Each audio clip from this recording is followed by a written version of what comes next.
Get ready for the next battle, ladies, gentlemen, they, them, servers, in between. My name is SPF Dark. Coming at you live here from Splatoon Tourney to bring you LCS and with the grand finale of it all. And of course, I'm joined by a very good new friend of mine.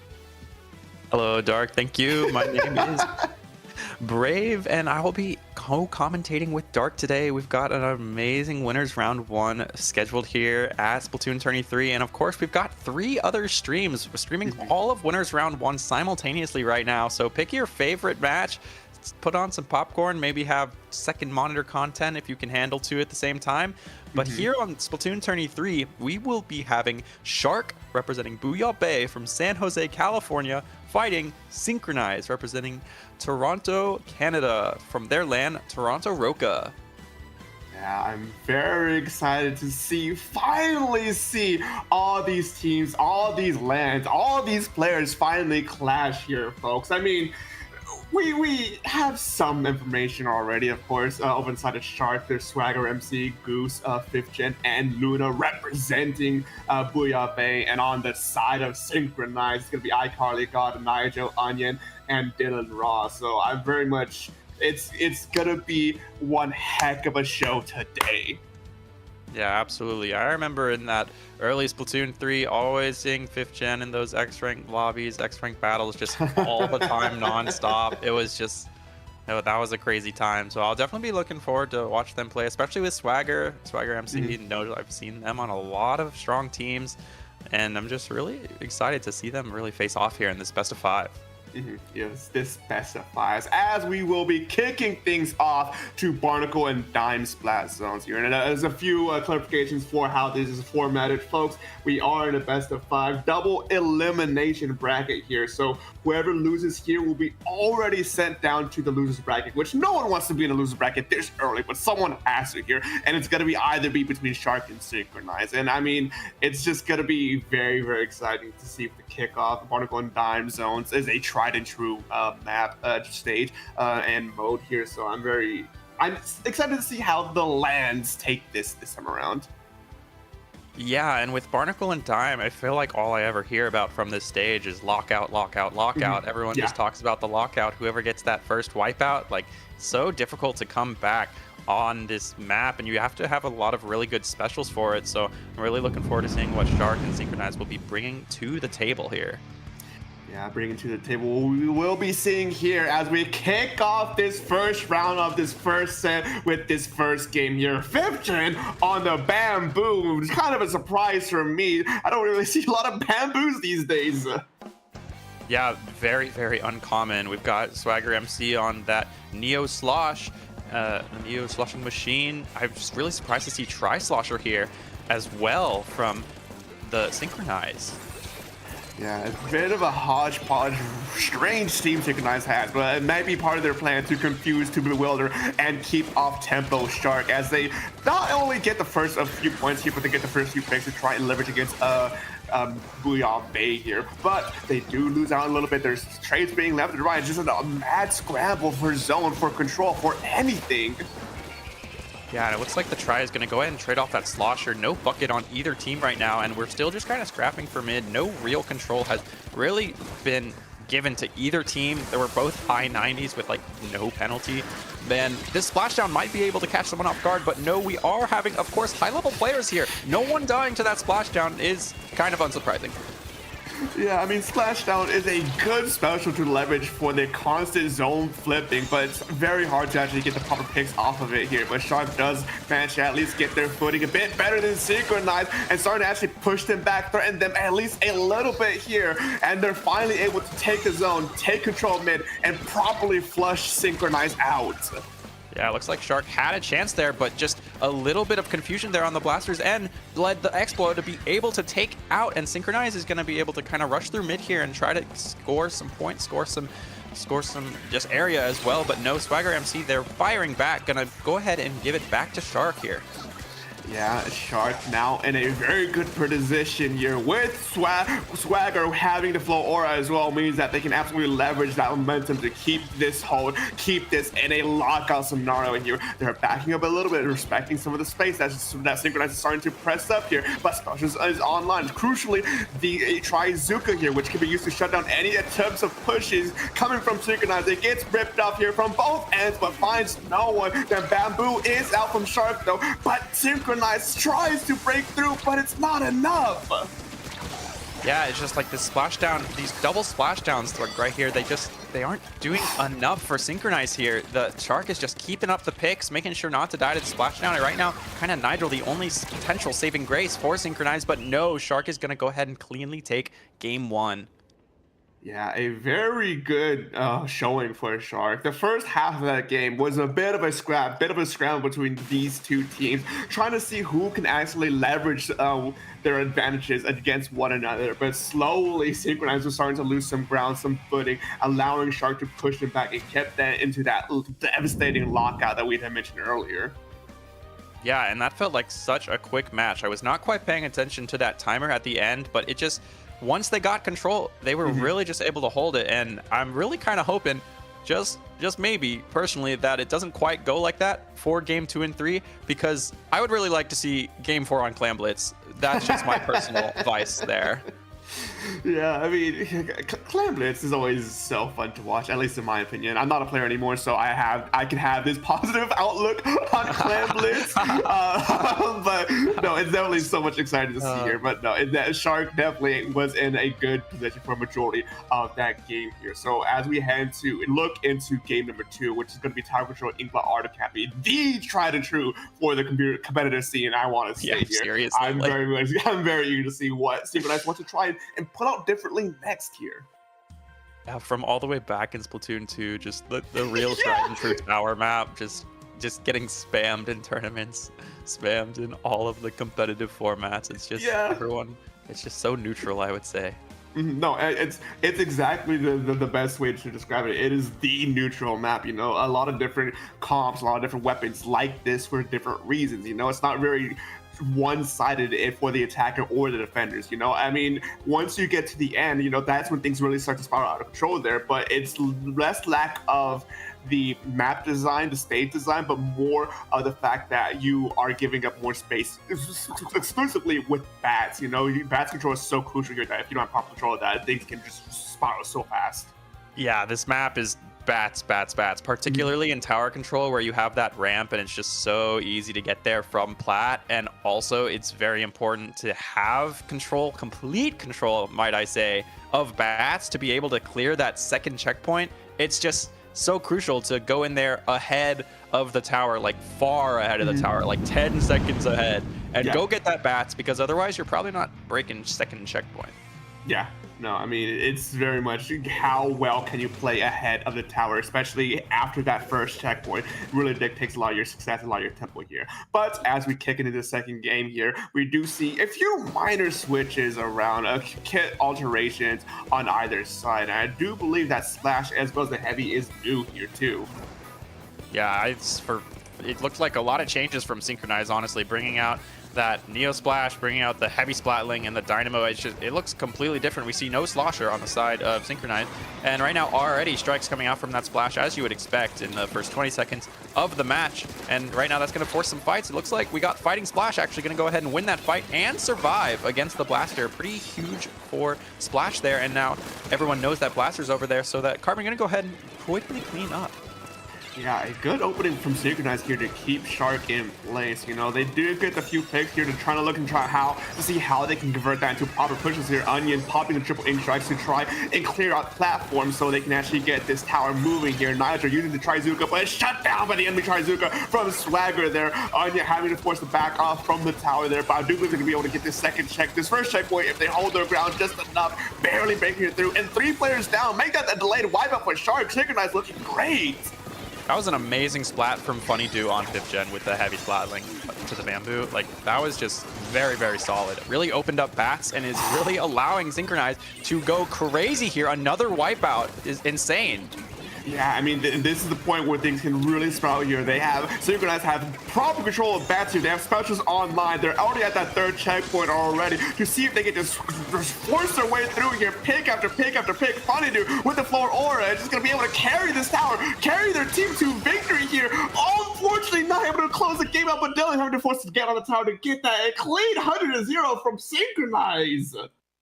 Sheesh, that was so dominant. That was so dominant from Synchronized, just tying it up 1-1. And hey, I'm glad we're going to be seeing some clan blitz, but that was the exact reverse of game one. Yeah. We saw the exact reverse team dominate the other, and I'm wondering if that was just like a mode thing, or if they're going to be able to continue running this dynamo heavy Neo Splash on other modes and see the same dominance or not. Yeah, no, I mean, the coordination and the way that how they took space and just used their spells just to really space Shark out, especially at the end here, was extraordinary. You know, they knew exactly what angles to take, where to throw their specials, how to actually pace their tempo around this tower here. It was hard to see Shark just get sort of dismantled this quickly, this easily, especially after that first game here. So I'm very excited to know, at the very least, that we will probably have a bit more of a back and forth game here as we head into game 3. Yeah, I mean, 1 minute and 41 seconds long on tower control. That's pretty rough. Though that is kind of one of the strengths or drawbacks, the way you see it, of tower control, is that once you're on that tower, you're getting the special. When you're on the tower, it's moving you towards new paint to always paint, and it's a special farm. It's a special factory, and we saw a lot of Zuka there, a lot of just really strong specials on the side of Synchronize, really helping them push forward. Yeah, I mean, specials has always been the name of the game here, but I think at least with this next stage, this next mode, it's going to be even more crucial as we will be shifting over to a Rainmaker Scorch Forge. With the key points to note here about this stage specifically is those ramps leading up to that first checkpoint, those first pedestal here, because a lot of your tempo, a lot of your success, and even a lot of your own falter on this game mode here could really revolve everything about how you control those ramps. Yeah, absolutely. And it's kind of hard to secure those control of ramps if you don't have control of snipe. Maybe throw in some bombs there, AoE behind that snipe, trying to get that raised platform area so that your team can take the entirety of that high ground. Ooh. Wow, that's a lot of change again. Yeah, I like this toolbox comp that Synchronize has, always swapping out new weapons to plug and play to the different scenarios, to the different stages, to the different modes, you know? You always have something new to bring to the table, and it just kind of shows the diversity you have here. Though, unfortunately, they go 2 down almost immediately, but neither takes 2 in return. Swagger forced to use the crafting to try and regain some sort of tempo there as Sark picks up the Rainmaker. And we see Swagger going in here, does manage to help trade out 1. And now the Rainmaker is just really antsy to get on this check, and does get that checkpoint really quick just before the vac is even really able to do much. And that's just an easy check 1 for Shark early in the game. Yeah, a quick check gets a lot of cards into their hand to play as this game drags out here, but Shark, recognizing that Synchronize is on the upcoming here, chooses to respect the incoming as they just wait out the Rainmaker reset, see who overextends just a little bit to try and punish their Goose, waiting patiently in the ink. Sharking is caught out and is forced to use Splashdown to get the trade in return with Nitro here, but in the process, Synchronize cleans up Shark and is already looking to try and get their own checkpoint going, but no, it gets dropped thanks to the crab tank.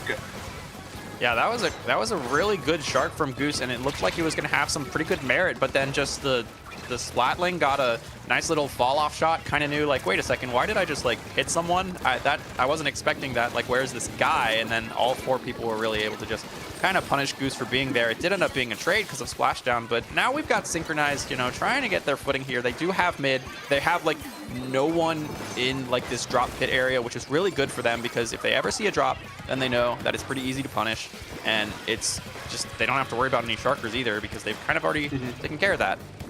Yeah, no, mid is definitely in the control of Synchronize right now, but Nigel going out means that Shark has the opportunity here to try and push this advantage, leverage it into their favor there, but Synchronize just holds the ground now. But the thing is you gotta actually be able to make a move of post like that if you're Synchronized, you know? You have all that space, but you were able to actually push up the Rainmaker at all. It means you just kind of wasted some time there. And now it's Shark's turn to go on the advantage here, especially as they get pick after pick. That's a delayed wipeout now, and this could be utterly devastating for Synchronize.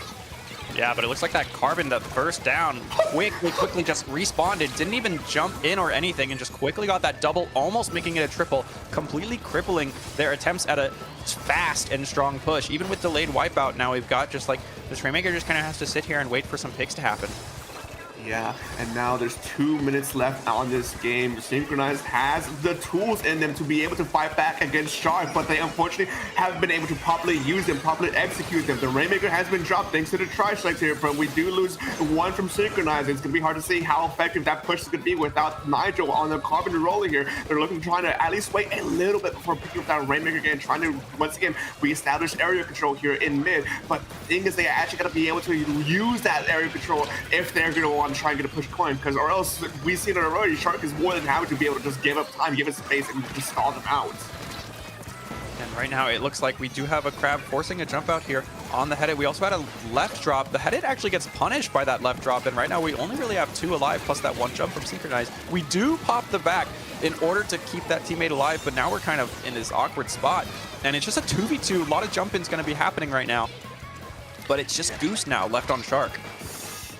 It's very hard to see what Shark does here. We are now approaching 1 minute in this game. Synchronized, though, they have been losing a lot of time from this hold from Shark, though. They got to be able to break through it some way, somehow, in order to try and at least even up the score here and potentially take this in an overtime scenario here. And with time being called here, this Rainmaker is probably only going to be dropped 1 or 2 more times at most before we see the end of this game.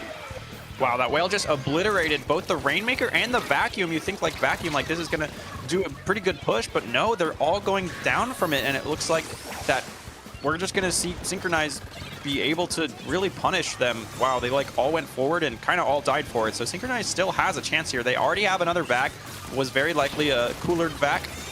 And right now, Nigel going in, getting a double here. That's the flip you need from Nigel if you're on Synchronize's side. You know, you go in on the deep end, cause so much pressure, being able to get pick after pick after pick. Synchronize needs to pick it up and just move it forward to take the lead there. And with a wipeout, literally running it down to try and at least force a push here. But no, 9 points remaining. Sharks has a lot of ground to cover if they want to try and take this in an overtime scenario, because it's going to be one huge mountain to climb. This overtime is going to, like you said, huge mountain to climb. Almost feels like an understatement. I mean, you've got Carbon can shark literally anywhere now. And, like, they can shark there for as long as they need. Like, 40 seconds? All right, you didn't find me. I'll go ahead and just take out the Rainmaker now. But they don't even need that because they're killing all the support left and right. And this Rainmaker is kind of left alone. Like, everyone has already died once on... Yeah. That's going to be it. Shark going to lose that game as well. Synchronized taking game 3, being up 2-1 now.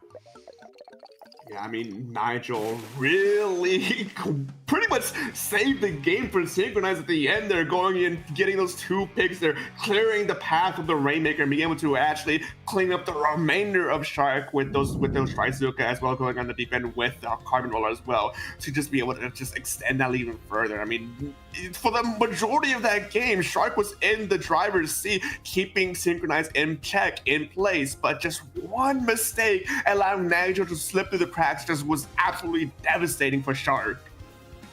Yeah, and another thing that I'm noticing during that play is Shark had kind of used up all their specials, and Nigel wasn't dead. Like, they really didn't have any specials to even stop them getting to, like, check 1 or any of this, like, location, and that's really what allowed Nigel to get in super well, because there was just nothing to potentially stop him, and that was just really crazy good play. Crazy good play from Nigel for sure. Yeah, no, it was. Oh, I would not want to be on the other side of Nigel here if you're just after witnessing that. And now, if you're Shark, you're kind of thinking to yourself, like, okay, they're bringing different weapons each game. You know, it's hard to exactly plan on what they want to do. You know, Nigel has been at least somewhat consistent with the roller of some kind, but if you don't even know which roller they're going to be bringing, you know, it's going to be hard to try and plan for that. And I mean, sure, you know, you look at the next stage, the next mode here, we are going to Clan Blitz Umami, but it's like, what? Yeah, I know you're excited for that, but no, it's like if you're Shark, you ask yourself, like, how do you prepare for a toolbox team, you know? Well, I mean, personally, I was just playing Umami Clan Blitz in X rank like less than an hour ago, or like about an hour ago. So like, I'm wondering, of the 8 players in this lobby, like how many of them were warming up their Umami Clan Blitz in X rank an hour ago? I mean, it could be quite a few of them, actually. You know, I know there's some people who prefer to do actual scrims before their tournament runs, but there are also some people who actually do go to solo queue here. But that's besides the point here, folks. We are at a match point in favor of Synchronized, representing Toronto, which I also want to highlight, the only non-NA, non-US LAN here in tonight's LCS. Yeah, I would say Canada, I was unfamiliar with your game, but you're kind of cooking California right now. As they should. California's got to go. They have 2 reps in here. We got to ask one of them as early as we can. Yeah, looks like FifthGen going to go ahead and switch to that Rapid Blaster Deco, and also goes down early. But right now, everyone on Shark just going down to Synchronize there. Yeah, I mean, once again, as we're getting into this game here, a few notable things that this time around, Shark has also decided to play the toolbox game, bringing in a pretty much whole slew new of weapons on their side, as of course, Toronto Synchronized brings up their own weapon lineup as well, something we haven't seen yet in this set so far here. And it's just been a bloodbath here in mid, constant trades being thrown left and right, constant specials being thrown here. It's hard to say exactly who's coming out on top, because Shark did go down a few players, but Synchronized wasn't able to actually convert any of that. Yeah, they didn't really have the early clam like economy to be able to really have. I guess they just didn't have like an objective player that was just getting ready to have 7 clams and score. But right now it's looking like Shark is getting all the kills. They were into that 4v2 with a ball. They potentially would have been able to do something, but no, Dylan, the Dynamo getting a double, maybe even a triple before that, and just being able to push up Synchronize here. I mean, new patch as of 2 patches ago meant Dynamo got a huge power buff here. It's been much more of a threat than it once was, even though if it's still technically not as threatening than most players give it credit for. But as Shark is just slowly losing ground, slowly losing tempo here, Synchronized is already on the advantage here, trying to leverage as much as they can. Dylan turning back, trying to get some more clams here as Onion. We see with the Luna Blaster poking on the ledges, gets taken down here by Swagger, as points are getting ticked down. Yeah, all the way down to 35 is not what you want to see if you are Shark.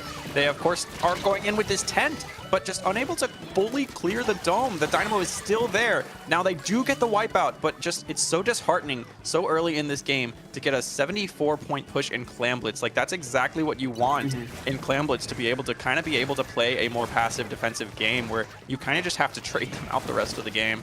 Yeah, I mean, if you're Shark in this position here, it's hard to see exactly how to break through a wall if Synchronized does choose to play passively here. You know, you have the heavy Splatling, you have the Dynamo, you have both the Luna and the Cardinal being able to Shark anywhere. It's such a hard wall to break through if they do go with that angle. And of course, you already know that they've been going ham on the advantage on the front line, just to apply so much pressure against them. And you're losing ground once again, because now you're finally be able to break through here, but you won't be able to do the same damage that Synchronized did to you earlier. Yeah, we are seeing some life here from Shark. It's still quite good. Almost a 2 full clan ball push is going to leave them with, you know, once they break that basket next time, if they can get 2 balls in, that would be looking like a lead swap there. Yeah, it's a good showing for Shark to try and stay alive for a little bit longer here, but Synchronized is still in the helm for the most part of it here. But we do see 3 going down for Synchronized. Shark has the opportunity here to actually go in for potentially a huge lead swap here. We see a lot of clams on this side. We do see specials on this side. We do see the tent shield up and going and pushing the line forward. Stacked out with the ink vacuum there. There's 11 ticks remaining for the clam basket here, and 2 going down. Make that potentially 3 Swagger. You just need to hold the line and get those extra clams to close the game here and now, but there's no clams around. So they don't close out the game, but Swagger does get that triple, and Goose helping up with the quad. They still have, like, the dome. They still have this entire area and 2 balls. Like, they just have to score those 2 balls and, like, 2 clams to knock this out. Though they are going to go ahead and go down there. I wonder, it doesn't look like we had a jump in for the ball. Wait, is that the jump in? Wait. Oh. Okay. A little too close for comfort for some Synchronized. They're almost losing the game potentially there with a power clam and maybe 1 or 2 more clams after that. Now 40 seconds remaining in this game here as Synchronized is back in the driver's seat with good mid control here. All Shark needs to do at this point is play defensively, hold the line as best they can be, a bastion of absolute defense right now. Yeah, because Synchronized only had that 1 push, it's really looking like they have such a huge penalty, and right now I guess they're all going down to this Shark defense. That's not really going to be a good look for them in the last 20 seconds. They do go ahead and take down that Dynamo as well, and with Cooler on their side, what can stop them at this point? It's hard to say what can stop them. It's gonna have to be a big flip on Synchronized side with this next team fight to be able to go there. Nigel going in the deep end, getting 1. That could be the flip they need to actually be able to get this overtime victory here. 2 players down on the side of the Shark as Synchronized is still too far back. You need to be running up to that power clam basket to be able to potentially win this game in overtime, but no, you're getting walled out by 5th gen here. You gotta throw yourself forward, but there's too many players around. It's not gonna be enough as Shark ties to set 2-2. We are seeing a game 5 and winners round 1, and that's just the caliber of players that you have winning these LANs.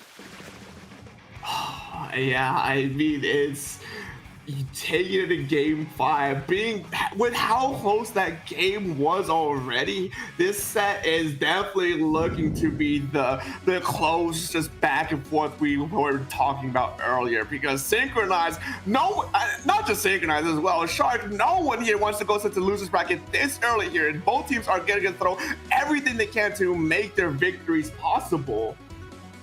Man, I'm wondering what that VC was like when they were in front of the basket with both balls, and like Swagger had 6 clams.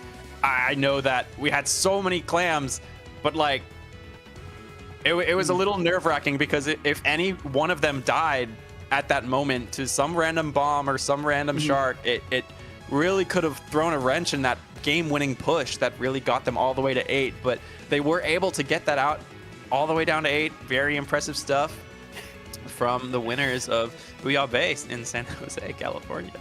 Yeah, I mean, California, they have 2 LANs for a reason, I guess. They have a lot of power behind them here, but Toronto definitely doesn't want to take things out just yet. They don't want to lose here just yet. They gotta represent as the one Canadian team here, and to take it home potentially on game number 5, we will be going to Zone's Rubble Ramen. And here's the thing that worries me. The last time we saw Zones, which at the beginning of this set, was pretty much a very dominant victory for Shark here. So it's going to be up to Synchronized to try and identify what went wrong in that first game, what went wrong early on against Shark, to be able to try and flip it this time around. Yeah, I think that Heavy puts out so much ink, and it's also much safer than what we've been seeing with these like short range shooters from Shark, that I'm kind of expecting a little bit of favor towards Synchronized just in the weapon select screen. Yeah. But it really just kind of depends on how they play, because, you know, weapon select is not everything. And if you are, of course, taking out that heavy splatling with, say, Azuka or whatever, then they don't get to paint as much. But I mean, we've seen ridiculous paint numbers from heavy splatlings. And, well, Rapid Pro Deco can certainly be an answer, but they don't even actually bring the heavy splatling at all. We've got a mini VAC 96 back to Dynamo as well with Dylan. Yeah, I love the toolbox from Synchronized, never knowing what they're going to be bringing out next year. But I guess I do see the at least the consistency of having Vacuum on your side here. Though Shark does get the first zone hold on their side to get the first early points on, they're actually losing up a lot of space from Shark as Synchronized is going on defensive here with that bubbler as well to just create so much space for themselves. Yeah, that vac into Carbon being able to just walk forward was so strong and let them set up that bubble. The Carbon, of course, got like 1 or 2. Nigel getting those crucial picks. But now Shark cooking up this retake. They have killed 3. There's really just Funny Do and perhaps some jumps to Funny Do. And it looks like they do know where the Funny Do is. But like, you can't really do much in this situation other than farm bubble. We are, however, taking back elbow quite handily due to Funny Do's like distraction. Kind of love that. And Dylan, the double with the Dynamo, also has cooler now for the team. And saving it just before the lead got swapped means that Synchronized still has a lot of momentum in their favor to be able to just stall Shark out if they wish to do so. But we see Swagger MC with the Trizuka finds one, popping both the vac and the top cooler to be able to walk forward and just take that zone candidly here. As now we do see Funny Do on the left-hand side here, trying to kite some pressure, trying to pull some attention away from the front line to allow Synchronized to be able to clean up the remainder of Shark. But that's not what it turned out, folks. Yeah, that was such a good pull. Like, taking 2 players over there created a 3v2 for like your team, but unfortunately losing the 3v2, losing the man advantage, and now Shark just still has this elbow, has tent, so hard to get a tent out of there. And like with Vacuum as well on the ready, we're gonna see Synchronized have to pop Vacuum first. We're probably gonna vacuum the vacuum shot. I saw the vacuum pop up with the vacuum in front. You're like, oh, you want to do it so bad, and that they did here. But the question is, I don't think that was an optimal play because they're still losing a bit of ground, a bit of leverage here. Synchronized needs to paint up the zone as fast as they can in order not to lose out this game. But 10 seconds remaining for Shark. Can they take this home? Hold this out just long enough to be able to win this victory here. 2 down for Shark. Synchronized takes the zone and stays alive for a little bit longer. That was so unbelievably close. Shark almost just took that whole thing. If Swagger had like just cleaner before the bubble was popped, won that fight, it might have just been over for Synchronized there. But no, Synchronized here now having this other chance. We have Swagger once again going in on the 96, as well as helping for this Carbon. And now Shark, like, they don't really have much penalty left. They've kind of completed this retake, and they're just needing some specials to be able to hold till the end. Yeah, no, a lot of pressure is being built up for Synchronized. Shark here just needs to make sure that they don't actually lose too much to Synchronized in terms of space, in terms of points, in terms of pressure here. But we do see the bubble coming on the left-hand side from Do, but turns out 2 goes down. There's not a lot of time left for Synchronized. Maybe, just maybe one more push here, but all relying on Onion and the roller here from Dylan to be able to take this fight, win those fights, and be able to take the zone here. But it's a desperate mad dash for the zone, but too much pressure from around. I mean, Sharks takes this game and this set home. And that is going to be the victory for Booyah Bay in San Jose, California. Shark taking it 3-2 in a stunning Game 5 victory. Yeah, I mean, it was such a good hold from Shark to be able to keep Synchronized in check for as long as they did here, and being able, it got a little sketchy here, you know. You had to be in mind of Dylan, of Nigel there, but I think after those 2 middle games from Synchronized, you know, a lot of your attention was put onto those roller players against from Synchronized, from Toronto, you know, so you had those tools ready to be able to fight against them. And after they dismantled the rollers, you know, there's not much for Synchronized to do left afterwards. And right now, that double from Dylan there, just love that Dynamo play. Yeah, agree with pretty much everything you said, Dark. don't have anything else to say. That's set. That's wraps. 3-2. Yeah, no, unfortunately that doesn't mean Toronto does lose out and goes to loser's bracket this early, but that does mean Shark moving on forward is going up against probably one of the scarier teams here in LCS today. I think you know these two. Yeah, I'm pretty sure you know this team pretty well on your side, Brave. So goes by the name of Barbecue Pork Jambalaya. Oh yeah, of course. Yeah, I'm a little familiar with the barbecue pork fanatics, those Jambalayans. But as a bit of a look in here from the remainder of the bracket, Overseer and we are practicing for this currently 2-2, which I believe is Chicago and Seattle there. Z tier players versus 7.8 out of 10, too much ink. That is New England versus my home state, North Carolina. Don't flounder the function. Currently 2-2 as well. First of all, Overseer and we are practicing against 2-1 in favor of Chicago. Z tier players 2-2 right now. And then unfortunately on the bottom side of the bracket, Deep Fried Chuds versus Dairy Queen Check, my other home turf, North Virginia, does lose out against Deep Fried Chuds, which is, I believe, SoCal. Yeah, we don't have, of course, our losers matches yet. We'll for losers round 1, we'll have to finish quarterfinals first, as the loser of winners quarterfinals still does go and participate in losers round 1. So next up, we do have winners quarterfinals. We'll of course be streaming a winners quarter set, as all the other Splatoon tourneys will also be.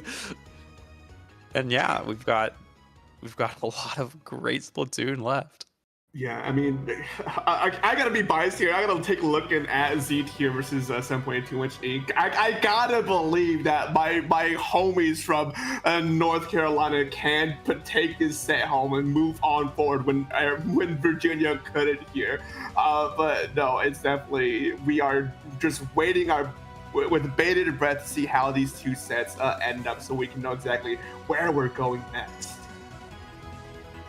Yeah, I'm looking forward to seeing those sets are close too. You know, you see a 2-2, another game 5 scenario right now on the different channel. Maybe go check that out. And as well as a 2-1, you know, they also have a pretty good chance to make it game 5 there as well. I will say, as we are still waiting just for a little bit, I want to talk about the elephant in the room in here, the big old Arizona jug I have with me today. The reason why I'm bringing out the Arizona jug is because I am a firm believer that my team, either Virginia from Anarchy Nova or North Carolina with Don't Down the Function, will clean up Arizona. We will be drinking them up. So that's what I'm doing here as a sign of my support and appreciation to my two lands. Personally, I'm more of like a Arizona believer against your two lands. No. I gotta support the very close to me state homies, and yeah, they'll definitely clear the teams, of course, if the matchup happens in the bracket. See, here's the thing, right? Not only do I have this multi-state rivalry against a lot of the other non-East Coast lands, I'm pretty sure you also seen some of the posting I've done with against H-Town as well, leading up to H-Town. But one of my close friends, Fufu, is part of Sunset Search, so I also gotta make sure I double down on that hate specifically because of them. So yeah, no, H-Town, you guys are caught in the crossfire, but really my main heat is gonna be Arizona with Sunset Search. You heard it here first, folks. Make sure you hate your friends and quote me on that. Them. Clip this and send that out to everyone. On my life that I back this message. All right. Okay then. Well, I'll just have to talk to Fufu about that next time she comes to the H-Town Splashdown. Last time was a real hoot. Yeah, so for me personally, H-Town Splashdown is my homeland, TO, head TO. So just in case those are unfamiliar, I am very familiar with barbecue pork jambalaya. I have teamed with a few of those folks, and yeah, they're all great people. Love teaming with them, and looking forward to watching back all of these sets, even the ones that I don't commentate. I'm rooting for them for sure, because that's my home team right there. Yeah, I mean, Team Pride, you're always gonna be proud of your own hometown. Yeah, Parachu, man, Parachu, Magnolia, Parachu. Shoutouts to Magnolia. Yeah, but interesting stat I learned of today from last year is that apparently last year H-Town didn't even do that well to begin with here. So I gotta say, we don't need to talk about last year's. I gotta say that I'm rolling in. I have two lands coming in here. I already have double the chances to make it further here against y'all. I gotta say, my first appearance, I'm already doing great. Yeah. I mean, a lot of representation for you for sure. I'm still I'm still lamenting the last year LCS. And I gotta say, looking at the bracket again to just get an update, 7.8 out of 10, my actual hometown team in North Carolina won against Z tier players and are moving on to the second round. So I'm doing great here, folks. Uh-oh, and that is going to be the first upset of the tournament. That is seed 12, the bottom seed, taking it over seed 5. Yeah, no, like to put bias aside, that actually is a bit of an upset, you know. I got It's probably the biggest upset that will happen today, honestly. Oh, that's crazy. No, but yeah, it's like nothing against the team from Don't Flounder. You know, I love them all with my whole heart. But looking at who was on Z tier, you know, you have Neptune, you have Ren, you have all these like big names, right? Scary names, and going the whole mile 3-2 against them. That is something that you guys will be writing on. You be proud of that. Yeah, I mean, I really don't think a bigger upset can even happen in this bracket unless of course your same 12 seed beats the 4th seed. That is technically a higher upset, which they do have the chance to do in winners quarters here. Listen, I'm gonna be I have every reason to put my faith against my team. They upset what's it got, like I forget, Healbook. That was it. They pulled out a win against, like, I mean, sure, it's not all of Healbook, right? JJ and Swish, but it's like they were able to squeeze out their victory from being the 3rd place team to the 2nd place team to fight against the first place team, which was I forget the name, but the 1st place team isn't here for extra context because, surprise, not only did Wings win that team as well, but 2 of the players from that team couldn't play this weekend, so we had to give it to the 2nd place team. Gotcha. Yeah, I was actually unaware of that LCS lore, so thank you for sharing. Yeah, listen, as someone who is big on LANs right now, I have pretty much ran that entire stream, and even though we only had 3 teams that day, I was able to stream every single game because of it. So I watched that thing from beginning to end, so I know everything. I'm gonna be honest, it really was an upset for Healbook to be able to not make it to at least finals at that end. But no, it's definitely, we're still eagerly waiting to see what happens next here for our next round, folks, as some teams are now getting sent down to losers bracket. Yeah, we sure are. Waiting on just one more set to know. Oh, of course we know that Shark is playing Barbecue Pork Jambalaya. It looks like also the final set has completed. Yes. Yeah, just now, actually. The Overseer taking it over. We aren't practicing. I gotta say I have bias here for that set because Overseer has 2 close friends of mine, Wings and Tenor, who are also part of my D&D campaign. So I technically have 3 teams here that have very close relations to support in LCS today. Oh man. But no, I do believe if my intel is right, anyways, we will be moving over to Gravity against Overseer as the next set we will be watching, Brave. Oh my gosh, it's such an honor commentating Gravity. Let me just, I need the fanboy. yeah. Talk about Gravity then. What do we got ahead of us here? No, I actually don't know anything about it. That's crazy. I don't really follow like the top level, so like I'm aware of these players, but like I don't know what they've won. I know that they're all super duper strong. I know that some of them have been on like Starburst, and some of them Milky Way as well, just like Milky Way with a sub. And I'm aware of how well those teams do in every single thing they play. But yeah, if anything, I feel like I'm only a fan of Moonlight, and like that's it. Yeah, I mean, fair if you don't actually have your pulse on a lot of going on here, but to break it down to the players who aren't aware who or what Gravity is, I mean, you have Q, you have Zero, you have Ice, you have Brand. You know, it is genuinely Milky Way and a sub piece. And I gotta say, they are probably one of the most dominant teams that just don't play too often. I mean, obviously they weren't part of Global Gauntlet yesterday, and I don't think they were doing. No, they were doing NA League as well, in which they did surely well on their run. But no, if there was a team, like I'm being so honest right now, if there was a team to like be like this team's gonna win it all, it's going to be Gravity.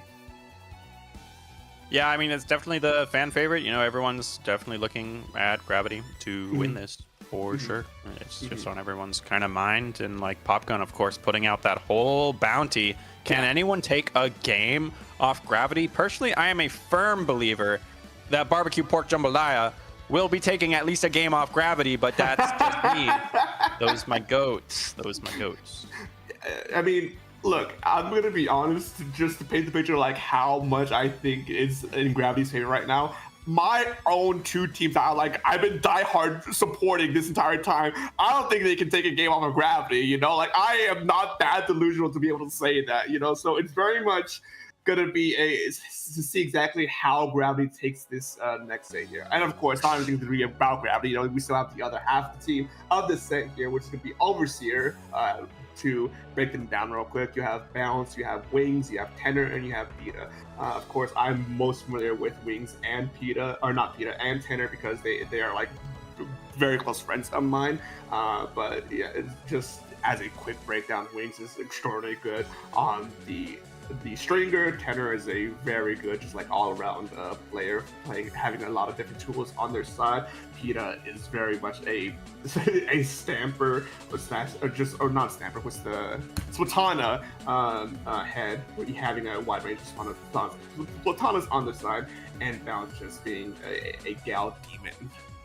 Yeah, I'm definitely very familiar with that friend group for sure. I teamed with Wings at the last Riptide. I of course met Peta and Froppy as well, and like Peta had that big stamper, and like everyone saw that stamper. Wasn't that such a cool, like, huge stamper that you could sign and put stickers on? Like, that was like one of the main events of Riptide. So like, yeah, main events is crazy. You mean that's like not why you were there? No, not exactly. But no, yeah, it's definitely that's the thing I love about this, and I love about LAN in general. You know, as you go to them a lot, you see a lot of these familiar faces, familiar players, familiar teams pop in throughout not just the big LAN. It used to be big LANs, but unfortunately LTC got axed. Never forget. I have those posters back there. Never forget. My posters are also safe and sound. You know, I'm actually in Austin right now, and I just drove by that Kalahari. Yeah. Like on my way to lunch. It was very sentimental for me. I want you to know, I drive back and forth for A Nova all the time because I'm in North Carolina. You know, A Nova's not like down the street from me. But on my drive to A Nova every single time, there's a Kalahari being built out in Virginia. I drive by that every single time. I look at it. I'm like, huh? What if? You know, just what if? Just like go visit for the vibes. Just like go walk around the room and be like, oh, this is where that one set happened. This is where that one play happened. Oh, I wish it was Anarchy Nova time right now. Yeah, I mean, we're still working on dates, so we'll see when it will actually be the next time I see that Kalahari in Virginia. But no, it's definitely I love LAN so much, and as we're still waiting for players to get into the lobby here, as we starting to get ready for this next set here, I do want to ask, like, what was your first LAN experience like?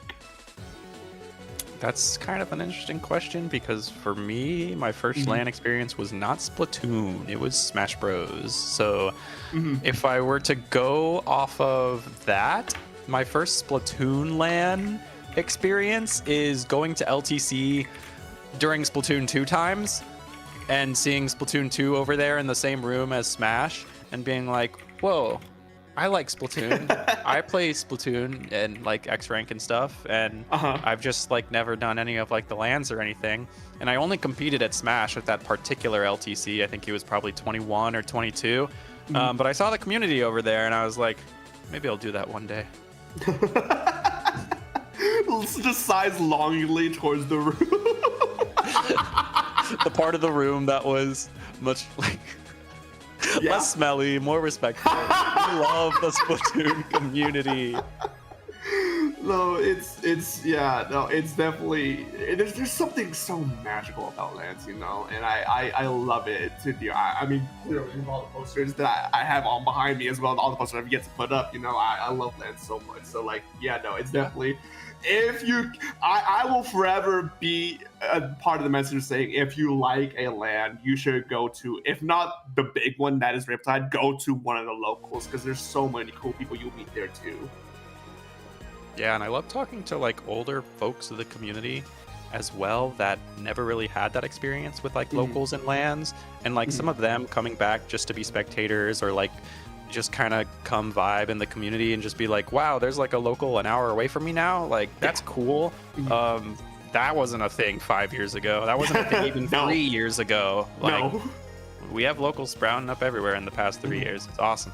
I mean, even in the past like few months that the LCS has started at the beginning in January, you know, I think like 2 or 3 new LANs also popped up in that time as well. So it's genuinely so cool to see it happening here. But no, I do believe we are starting to get ready for our next match though, as we are going to be seeing, as stated for Gravity from Big Dabble over in Brooklyn, New York, going against Overseer from Chai Strolls over in Chicago, Illinois. And we will be kicking things off over on Mako Mart Zones. I'm sorry, my brain is not on Mako Mart Zones. You know where it is, but yeah, Mako Mart Zones, that's a good map for sure. I'm definitely looking forward to seeing what Gravity decides to bring, as well as their rival, the winner of Chai Shoals in Chicago, Illinois, Team Overseer. See what they will be bringing to the table as well. Well, I will say Overseer most likely going to bring a comp revolving around Wings with the bow in some way, shape, or form. Wings is a bow one trick, so that's not going to be anything new here as we head into this game. I think what will be interesting to see is what Overseer does to try and support that bow playstyle, especially with the big scary monsters that is Gravity up against them. Heavy and pencil. I mean, I guess it kind of makes sense. High key. It's just gross. Yeah, no, Gravity going for a double backline comp here, as already just picks being taken out left and right out the gate. Gravity takes the first zone on their side, but PETA on the right-hand side takes 2 of Gravity down and already flips that to the advantage of Overseer. Yeah, that entire PETA opening, like that first kill on that S-Blast, and then also that chasing down the pencil, also getting a double out it, that's peak PETA. That's +1 PETA right there. Yeah, no, it's definitely, I'm so excited to see how these two teams match here. I mean, now we unfortunately do see players going down on the side of Overseer. They lose some of their grip here. 3 down, that's practically a delayed wipeout now as Gravity takes the zone here. And now Overseer has to try and find a way to break through this defense, through this wall that Gravity is setting up. And man, yeah, just Overseer got so many points off that all the way down to like less than 60. Right now, though, PETA's in a very precarious spot against this Crab Tank Zero, and as well as Brand being over here with a Booyah. It's going to force bounce to Kraken, but Gravity's kind of still chilling. They have zone, and that's going to be the lead flip. Yeah, a lead flip in favor of Gravity here, as we do see specials being popped from Overseer to try and force them out, but it's still not enough. The hold is still too strong here. They're still running away with points, and Overseer is not able to actually find the angles they need to take some space. Yeah, and with 2 down for Overseer, you kind of question how are we going to be able to get this last retake. Brand getting a huge direct there, and Kraken having to be popped. That's not really going to be painting the zone, and we really only have a bow and a wiper that would be able to paint the zone. Yeah, it's going to be a scramble to try and at least contest the zone. Can they cap it before the zone gets flipped back in Gravity's favor? It's hard to say, and they managed to edge out that victory on the zone there to be able to at least stay alive in this game for a little bit longer here. Now flipping the script, pushing Gravity back. It is Overseer's turn to try and hold here, and it's going to be one tough hold. Yeah, honestly, insane to even see Gravity like getting retaken from, like getting retaken in general from is really crazy. Good, very awesome job by Overseer here. They are making more points now, going all the way down below 50. Yeah, but the issue is that Gravity, with what's under their belt, they're able to maneuver around this map, maneuver around Overseer to get the picks they need to actually break apart the whole from Gravity. Even though Gravity is able to actually fight, even though Overseer is actually able to fight back against Gravity here, they're still unfortunately being dismantled quicker than what Overseer can hold here. And now we're already down to about 30 ticks remaining on the penalty points here. Overseer is down one player, Gravity is down one player. It's going to be a mad dash, potentially just one more team fight left for this zone. PETA wins that team fight. PETA is going to go ahead and cap that zone with the help of Wings, and Overseer once again in control. PETA's trying to go in, but we don't quite get anything off of that, and Tenor has a good start, gets the splat on 0 there.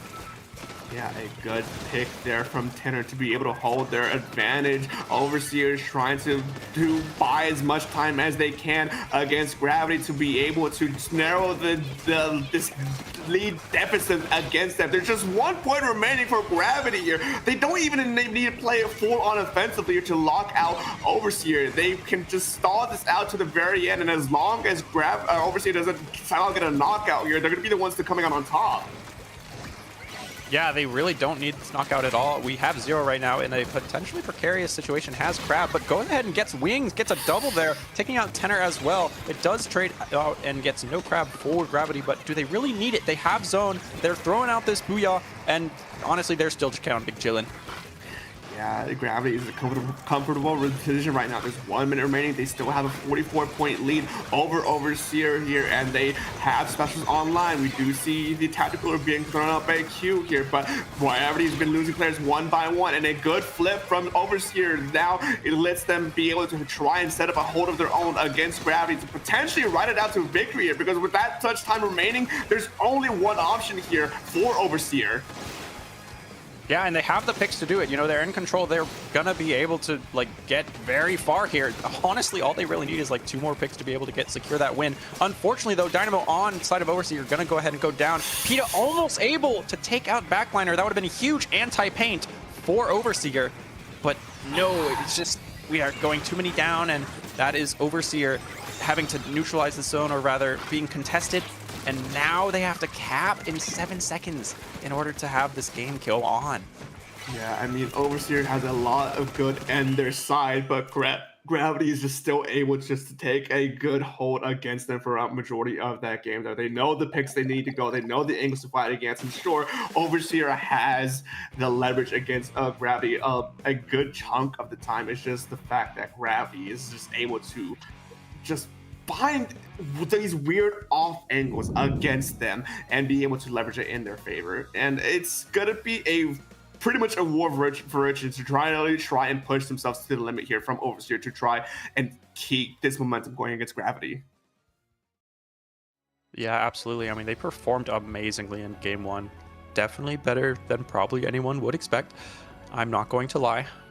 But it was crazy awesome to watch. And I am honestly looking forward to watching the entirety of Overseer's run. No matter how far they get, I will be rooting. I want them in top 3 now. Yeah, I need to watch them fight barbecue pork jambalaya. Yeah, is that what you're trying to set up here? Yeah, I need it. We'll see how that goes, because as looking over the bracket real quick before we head into our second game here, Barbecue Pork Jambalaya is 1-1 against Shark, Super G is 2-0 against 7.8 out of 10, and Monsoon Season is 1-1 against Deep Fried Chuds here. So a bit of a shakeup, at least for most of the bracket, to see how these scores have been going so far. But we'll see exactly how things move on after this second round from us, which we will be going over to Rainmaker Undertale Spillway. Yeah, after this, yeah, it's Rainmaker. What can I say, really?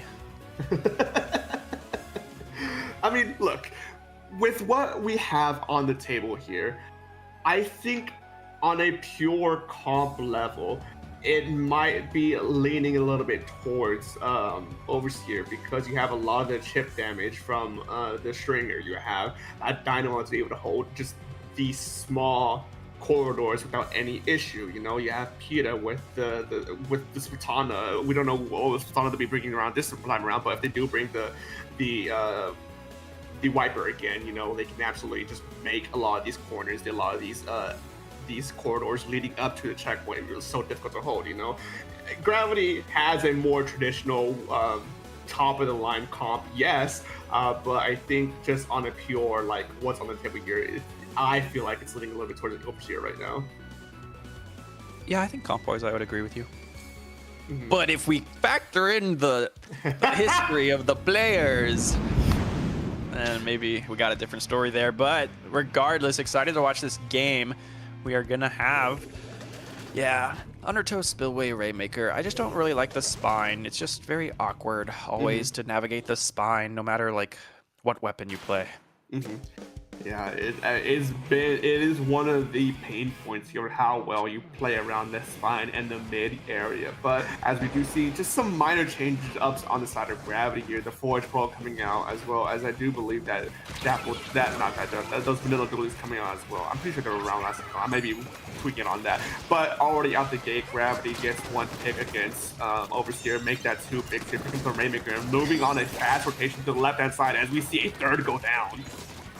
Zero chase and bounce here, just really making sure that it's not the free retreat, making sure that it is a full retreat, making sure that we got no funny business, no shark, no flaying. And right now we have a Kraken and a Jet against this Crab. I don't think that Crab will live for very long, but it does.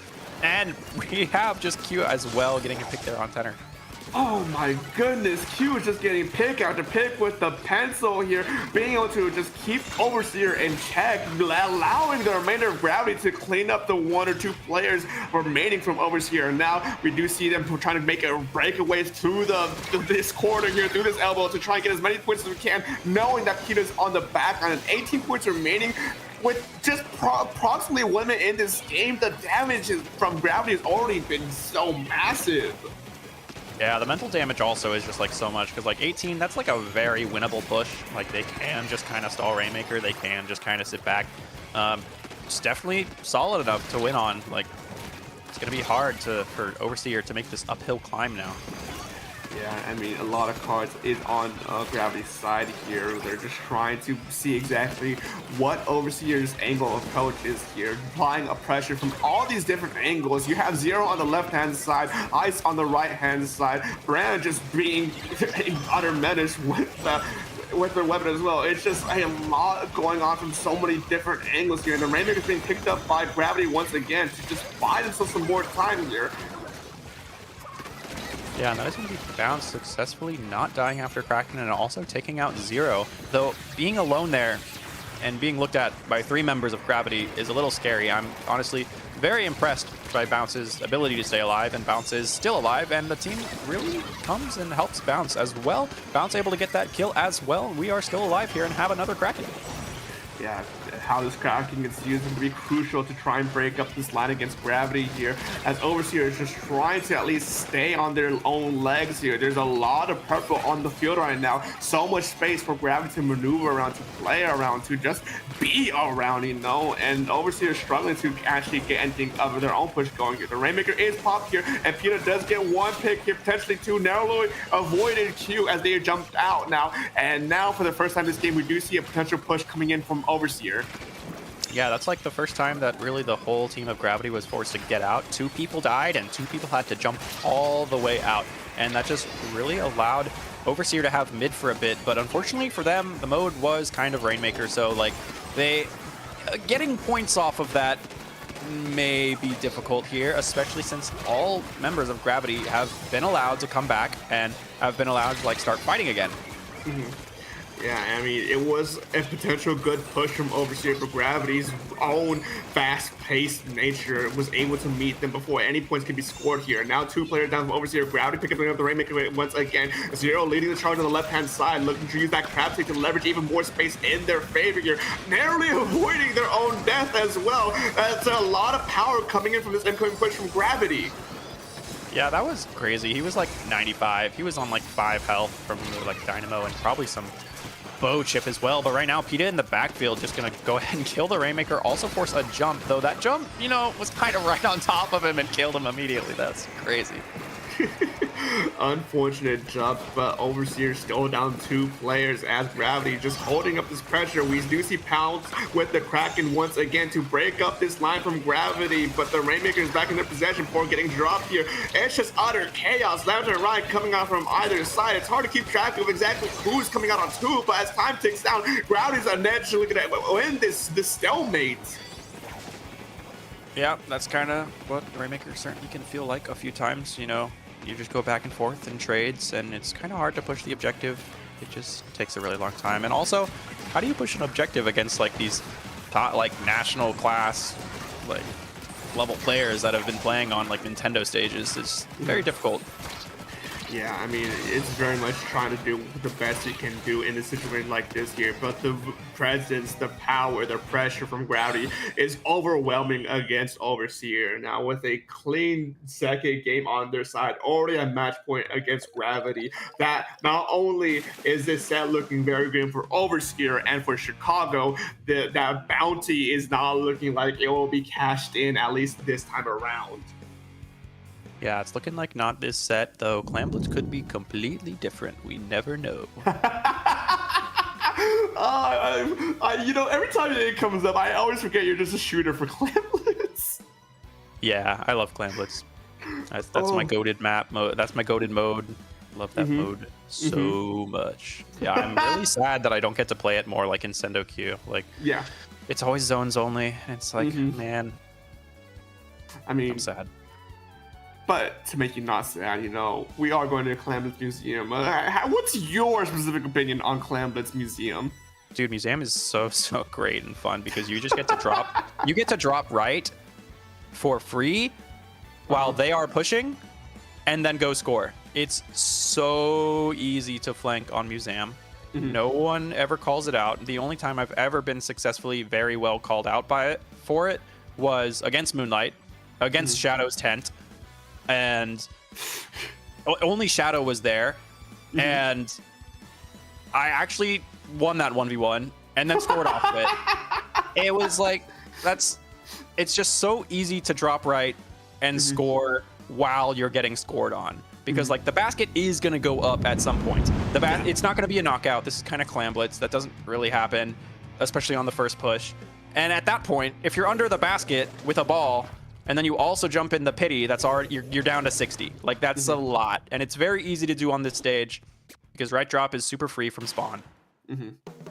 Yeah, I mean, we'll see if we can actually leverage that drop here from Overseer to be able to try and potentially get those pushes in their favor here. But one thing to know here is that Q is definitely just a menace on that pencil there, being able to hold down the back line without any issues here against Overseer. But a few opening picks coming out from either side of this. We do see specials, especially tactical, are coming online for Gravity here to try and leverage push in their favor, or at least try and win this fight for domination here at mid.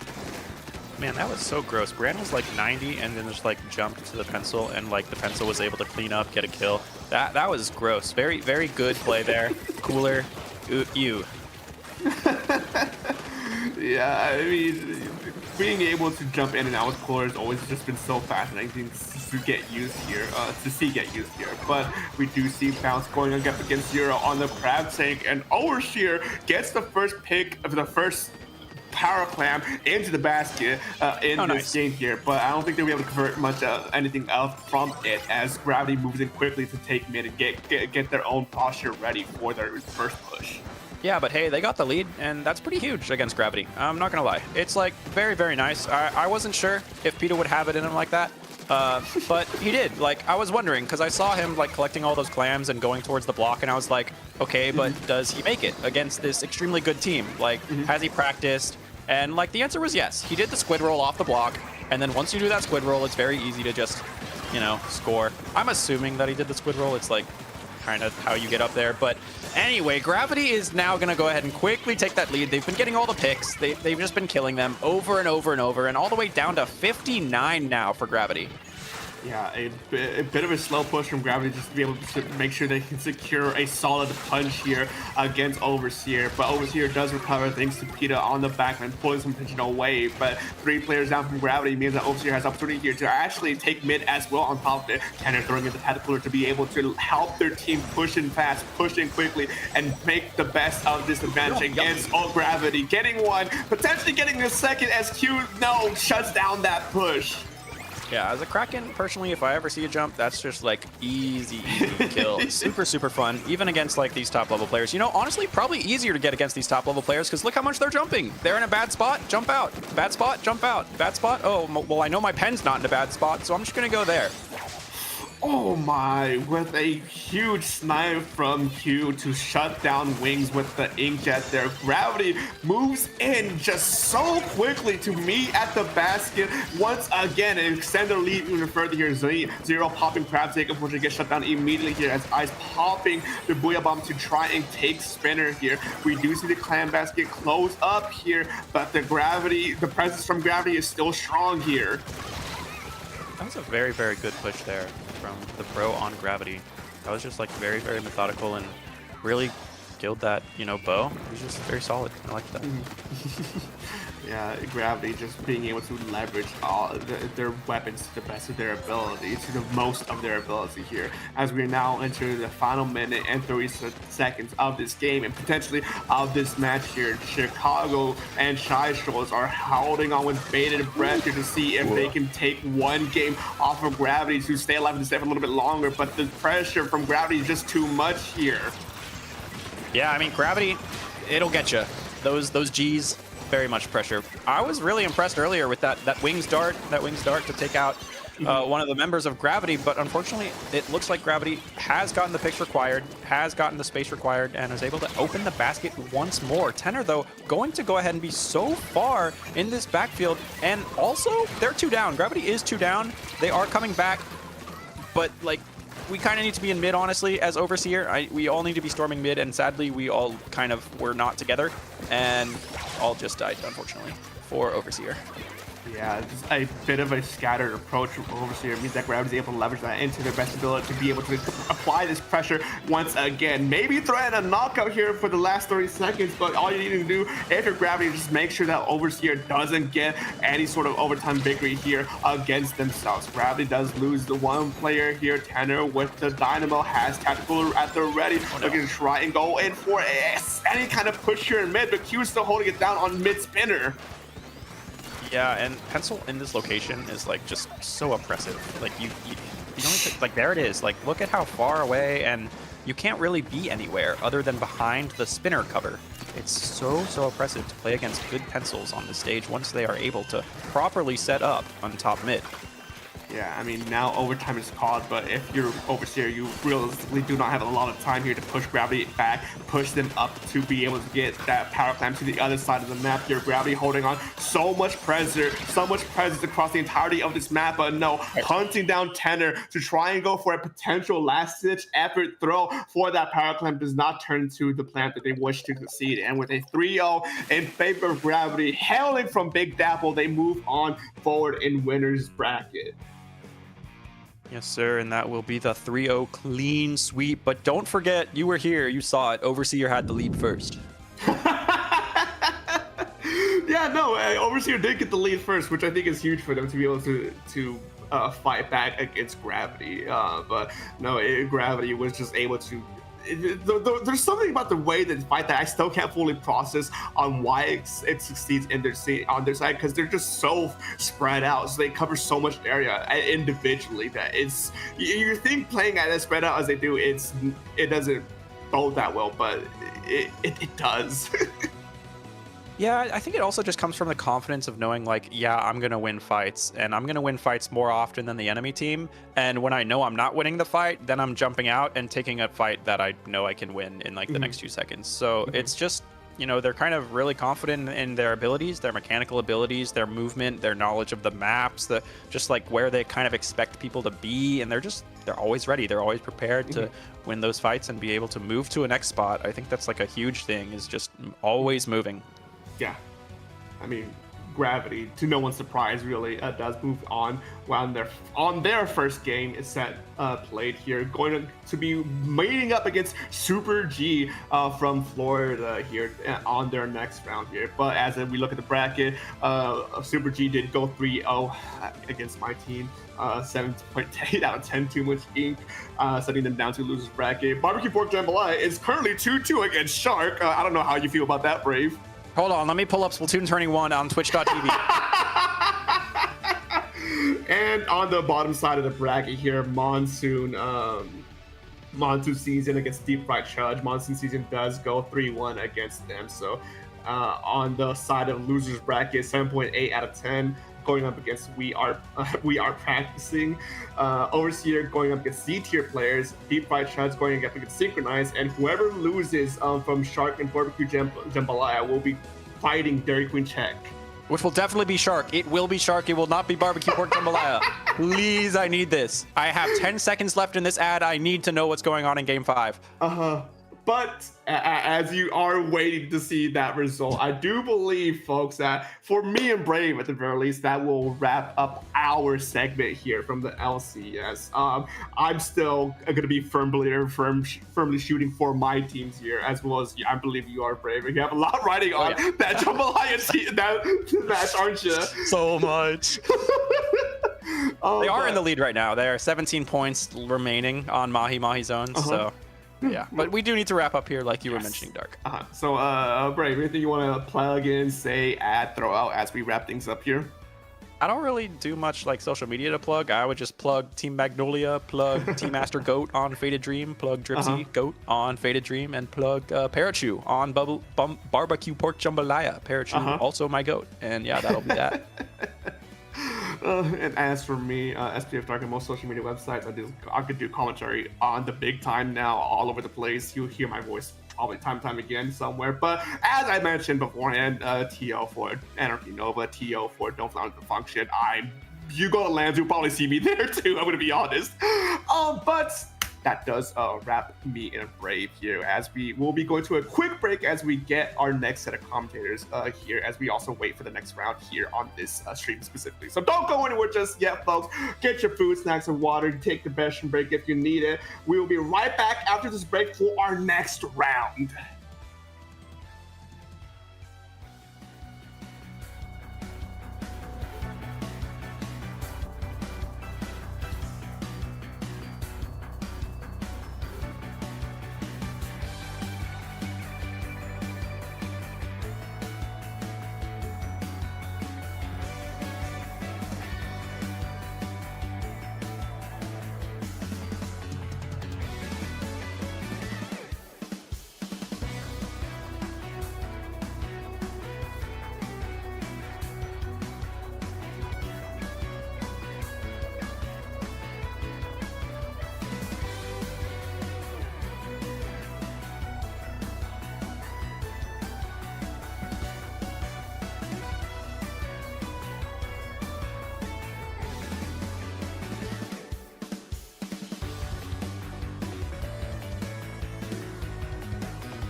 Hello, everybody. Welcome back to the LAN Championship Showdown. My name is Toma. I'm joined by Skep. Skep, how are you doing tonight?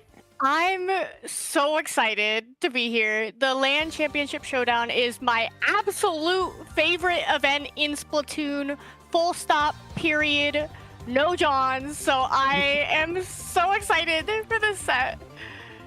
I also am so ready for this. We've already seen a lot of great Splatoon action, and now we're going to be seeing Shark being represented Booyah Bay from San Jose, California, and we're going to see Dairy Queen Czech representing Anarchy Nova, one of our new lands from Ashburn, Virginia. So if you had been watching any of the streams earlier, you will have seen Shark just took a 2-3 loss to what was it? Oh my gosh, barbecue pork jambalaya. And unfortunately, this was the closest set you've ever seen. And it ended up being this way because of a round 5 DC on the side of Shark. No. So this is a team that could potentially may still be deserving to be like on that winner's side of things, right? But unfortunately knocked down to losers just a little bit early. So we're gonna really see that kind of raw strength from them, I think. Meanwhile, we've got on the other side the Dairy Queen Czech. This is one of our newer lands. We've got some familiar faces there. Commentators, if you know them, Topic is on that team. I'm really excited to see Topic there. Fox, B, and Splatver as well, also very familiar faces, I think, to a lot that we've seen around. I'm really excited to see what they're going to be bringing to the table. Yeah, I am so excited. I have personal connections to both of these teams. Well, in quotes, okay. I was at Booyah Bay for this Splatland, the qualifiers, and I got to watch Shark absolutely dominate, mog on, destroy every single opponent that they came across. And I've played with B before at Riptide, so who do I root for? It's really difficult to decide who to. I mean, there's so many fan favorites. Luna Zuka, of course, as well on the side of Shark, I think is a fan favorite alongside 5th Gen. They have been playing together for a very, very long time, and I'm interested to see maybe if that little bit of established team history from their past is going to really give them an edge here in this set. Yeah, they've been playing together, like you mentioned, for ages, and Luna, as you mentioned, has a lot of LAN experience. She went to Squids on Ice back in the day, which was a little LAN that I ran in Jacksonville, way back then, when there were no LANs, nada, right after the pandemic. So these are players that have been on the side of Shark playing in LAN since they came back, right? Dairy Queen Czech, like you mentioned, they're new, both with their LAN and as a unit. So super excited to see what they can do. I know Fox is a monster on that pen, so we'll see what comes to the table. Very excited to see what they're going to be bringing here on shape zones on this first match. Seeing as they load out, we've seen the same comp that we've seen pretty much most of the night from Shark. And like you said, that pencil from the side of Fox going to be really intimidating here, especially when it has so much control over this flat area in the zone. Right now, Shark, I was going to say taking that early lead, but we are going to see a quick DC from them. We're going to be headed back to the lobby real fast and getting reset for y'all. Yeah, that was a quick game. I can't believe it's over already. I'm just sitting here asking myself many questions like, who won? And do you know 5th Gen? Maybe they're all winners in our hearts. Yeah. And I do know 5th Gen. Look at this crazy action at the start, right? You just got all the paint going on the zone, and then one of them just explodes. Like, right there. Just boom, into thin air. Crazy. I can't believe that they would do such a thing. Come on, guys. I think it's like maybe it's a new ability. Maybe like it's respawn deleter. Like I think they've added that to the game. You get splatted, it's just you're gonzo. That's how it's gonna be from now on. Forget destroying bubbles, right as soon as they pop. What about deleting your opponent's Wi-Fi? No, don't do that. That would be bad. That would be cheating. Not encouraging that. It is though. Hitting the table really hard on LAN. Yeah, I think we've all been there once. So on the side of Shark, though, that is going to be their 1DC here. Kind of thinking towards the future, right? They had a DC in that last set. They have a DC already starting in this set. So may be a little bit of a concerning connection issue on the horizon for them going forward through the tournament. We cannot go 0-2 to the router, chat. Do not do it. Restart.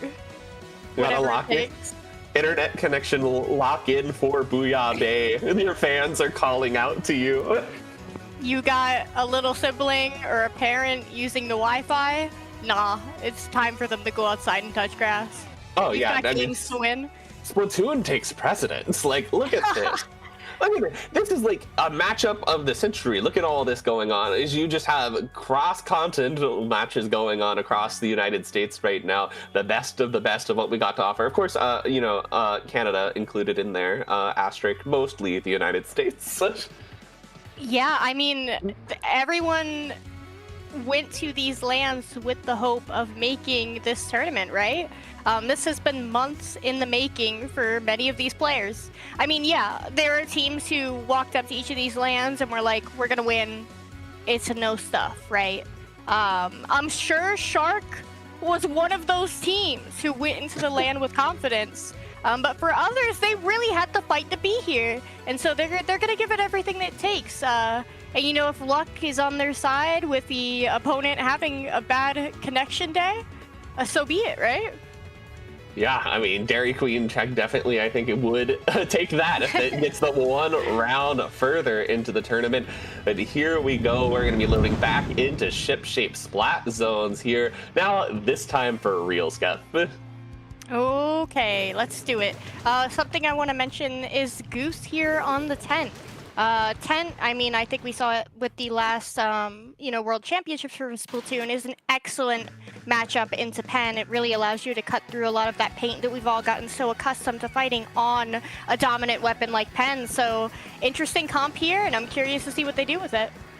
Yeah, they're going to be trying to hold down that paint control on this zone early on as they're both fighting for contention, and Dairy Queen Check does get that first early cap that you can already see the members of Shark there just ready to respond, trying to Zuka that crab out of that top left area. Does find a pick on it. They've got the back out now too. 5th Gen moving up really aggressively with this blaster. Now at this pit area, they're just able to really now control a lot of this area in front of the zone exactly where they want to be.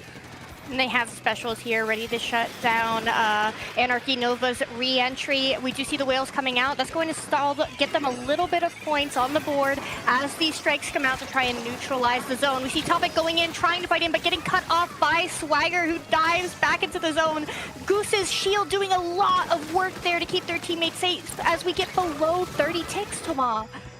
Yep, now it's going to be do or die. It's going to be hard with Goose on that vac, preventing you from really being able to move in and eat that zone, especially now with 5th Gen looking at them down here in this pit. Fox, the last one up there, trying to make a stand, but Goose going to come up that wall on them. Now they just have to hold that pain, and with 2 down, it's going to be no issue for Shark to take game 1.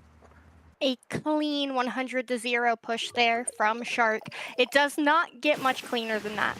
We saw Dairy Queen Check has had 3, respawn cycles to try and work with and break back in, but each time either met with some sort of pivotal special from Shark or Goose's tent shield, which really is, it's a fantastic weapon into Pen in general, but it's also a really good weapon here on Ship Shape in particular. So I'm curious if they'll be bringing that out throughout the set or whether that was a Ship Shape specific pick. Yeah, I'm really interested to bring it out as well. There's just so much fun things you can do with a comp centered around it, and it's such just a strong weapon that I think it's not as, I don't think teams have as much practice going against it, since it's not always your standard pick. Yeah, I agree. It takes a lot of, awareness in the moment to fight a tent. Because you really do have to be working together, and if you try and feed into it one by one, you're taking your drops into a tent individually, it can be difficult to recover against, even if you have a weapon like a sword, which we saw coming out from Silver, which is one of the best counter picks in the game into tent. Maybe Wiper is slightly better, but because it has, the Ultra Stamp. but even if you have that excellent tool, you know, in your kit, you still got to work around it. Yeah, you absolutely do.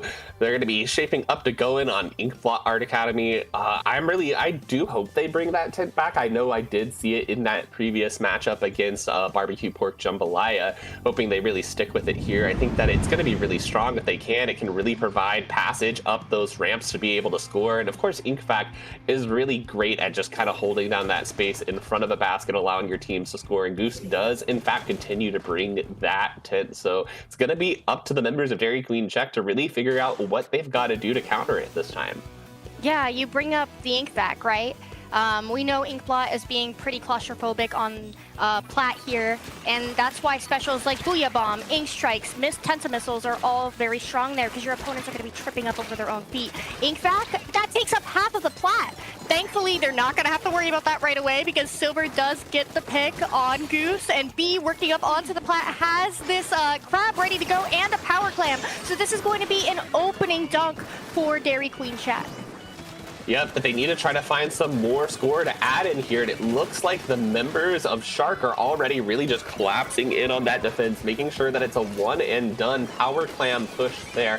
But it was a really great opening from Dairy Queen Check. I think a lot of that offensive pressure that we wanted to see from them in that last game.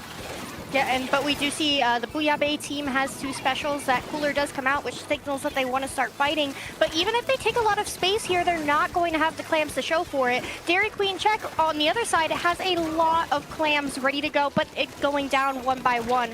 Here is Shark on the Plat. Swagger does have those clams to work with, but they need someone to toss them one. There we go. Opening dunk and quickly taking that lead with only a single clam needed to do so. Yep, and now Dairy Queen Check trying to move in on that right side. They do pick them off there, able to stabilize a bit on this defense, but they've got to find their way back into mid right now, and it's being held very well by Shark, especially by Fitchin, applying a lot of pressure there, but Topic does dive in and take a pick right there. Now in a great position to be able to contest with the rest of Shark from that high ground on the slosher, trying to pick off Swagger there. Playing around that ledge, Swagger forced to jump out, and now you quickly see a lot of this mid turn pink as these strikes come out, and Dairy Queen Check is geared up to take and hold a lot of space. And we see them moving towards that ramp side where they can walk their way up towards the Plat. The Crab 1v1ing or 1v2ing the Inkback and Swagger nearly lives, but enough time has been bought in order for Dairy Queen Check to pull the lead. So while we were all watching that Crab, including Shark, their teammates able to score additional points. Yeah, but still really anybody's game here. 2 minutes and 30 seconds left in this round, and it is just neck and neck, Skep. We kind of see them trading tit for tat. Right now, Silver looking for some picks there in mid with that Zipcaster, trying to stabilize Dairy Queen's presence, but not going to quite be able to do so yet, as we still see a lot of this area in mid being held by Shark, and they're going to be doing great by displacing Fox on that Snipe Rider with that Whale, buying them a little more time. Zuka coming out as well. They're really trying to gear up to make something happen. If they can just flush out members like Topic in here that are making it difficult for them to move forward, just like that, now buying a lot of space for the members of Dairy Queen Check. Yeah, Topic coming in huge there, really stealing a lot of Shark's momentum, taking that Power Clam with them, and so even though they go down, they got so much value playing around that stack, and that's the second time we've seen Topic doing that and just completely folding whatever Shark was trying to do. Yeah, Topic has been really vital there on that slosher, and I think he's been really using the map layout to their advantage and making use of those stacks where that slosher definitely has its strengths and knowing when to take those fights. It's been really nice to see. Here goes Fox and Luna 1v1ing on the Plat. Luna now looking towards Topic. The Menace backed into the corner there, but thankfully it looks like they managed to get out with their life. We do see that Topic is very close to those strikes, so if Shark does start managing the push here, which it looks like they really want to do, they're going to have those strikes in order to deny this push. The Inkback, I do believe, comes out there as Luna tries to push up onto that Plat, shooting at B's Crab and pulling lead. I'm really nervous about Luna being in these bats. Yeah, Luna trying to drop there on Topic. Topic does go down. B finding the pick in bats, but just that sniper left up. Swagger is able to hold this basket open a little bit longer to see if their teammates can come in with some additional clams. Goose on that Tenebrella going to be able to keep it open for even longer now. And now you got 5th Gen just creating lots of problems there. All that blast damage. But we finally do see them starting to stabilize and say as Goose comes in here on this Tenebrella, it's the push that never ends. Goose getting a great pick there. Great 2 picks there. But unless they can get those basket or those clams in that basket, it's going to be stopped there. That was a crazy play from Goose. It absolutely was, and even though, you know, Dairy Queen Check didn't have any clams, getting those 2 picks really denies them any sort of special that they may have been building towards. So now they've got about 18 seconds left in the game as we head into overtime, and they have a huge push that they need to make in order to be able to score a lead. But here we go. Fox has that power clam wrapping around that left side, but going to go down to the Zuka as these strikes come out with no one to push up with it. Luna goes in, gets Topic. That jump is going to be camped by the suction bomb. And with that, a very clean closeout of the game from Shark to deny Dairy Queen's Check's attempt at coming back at overtime. Yeah, what a beautiful game there too, and I really love to see the effort from Dairy Queen Check as well. Definitely a very different team than what we saw from game 1. They really were letting their offensive potential show there. On the replay we see here, Fox really holding down space. That pin was really good at trying to keep those defenses, and they did for such a long time. But when you've got menaces like 5th Gen there too, it's really hard. You can really move that sniper. And then here was this beautiful play from Goose coming in, going to be able to just get that clams into the basket and then say, hey, not only am I going to get those clams in, I'm going to sit here, I'm going to take Fox with me, I'm going to take Topic with me before finally going down to that Splatoon Stamper. Yeah, a beautiful stall out, you know, from Goose on the 10. And even though we didn't see them score many points, like they did get that additional 9, what really mattered there was how much time they denied from Dairy Queen Check. When they really needed to be taking as much space as possible and getting as many clams as possible in order to come back from that huge lead that Shark had just established. Absolutely.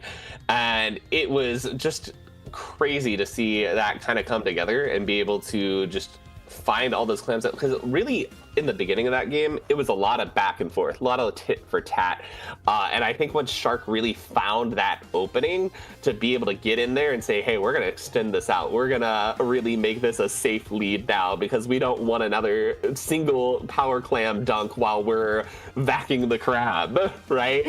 Yeah. And then have that lead change, because I think just opening the basket changed lead several times there in that game.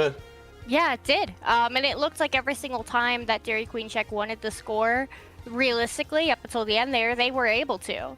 It was genuinely impressive how much they were able to keep Shark off the board, especially Topic. I hats off to Topic that game. Shout out to Topic. I love Topic. Goat on the mic and Goat with the bucket. Like, I'm gonna need bro to chill. I know. It makes me like, I get a little jealous. I'm like, that's my friend. I'm like, wow, they're so. When am I gonna get that good at Splatoon? When am I gonna win a LAN? Like, when you practice. Yeah, that's probably not happening soon.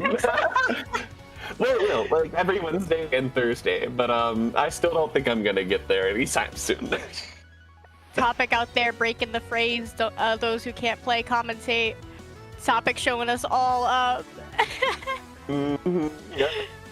I think that there's I mean, a lot of talent, I think, out here today that has been in these lands too, talking about, you know, we've got people, I think it's from every single LAN. I think Falco was the only one actually on the casters list that didn't go to one of the locals. So I think it's great that we get to have so many talent on the air that also play in these tournaments as well. Really, really fun. And of course, I mean, we've got people that are playing today, like that you might see on mic generally, but they're in the game because what? They win. They won.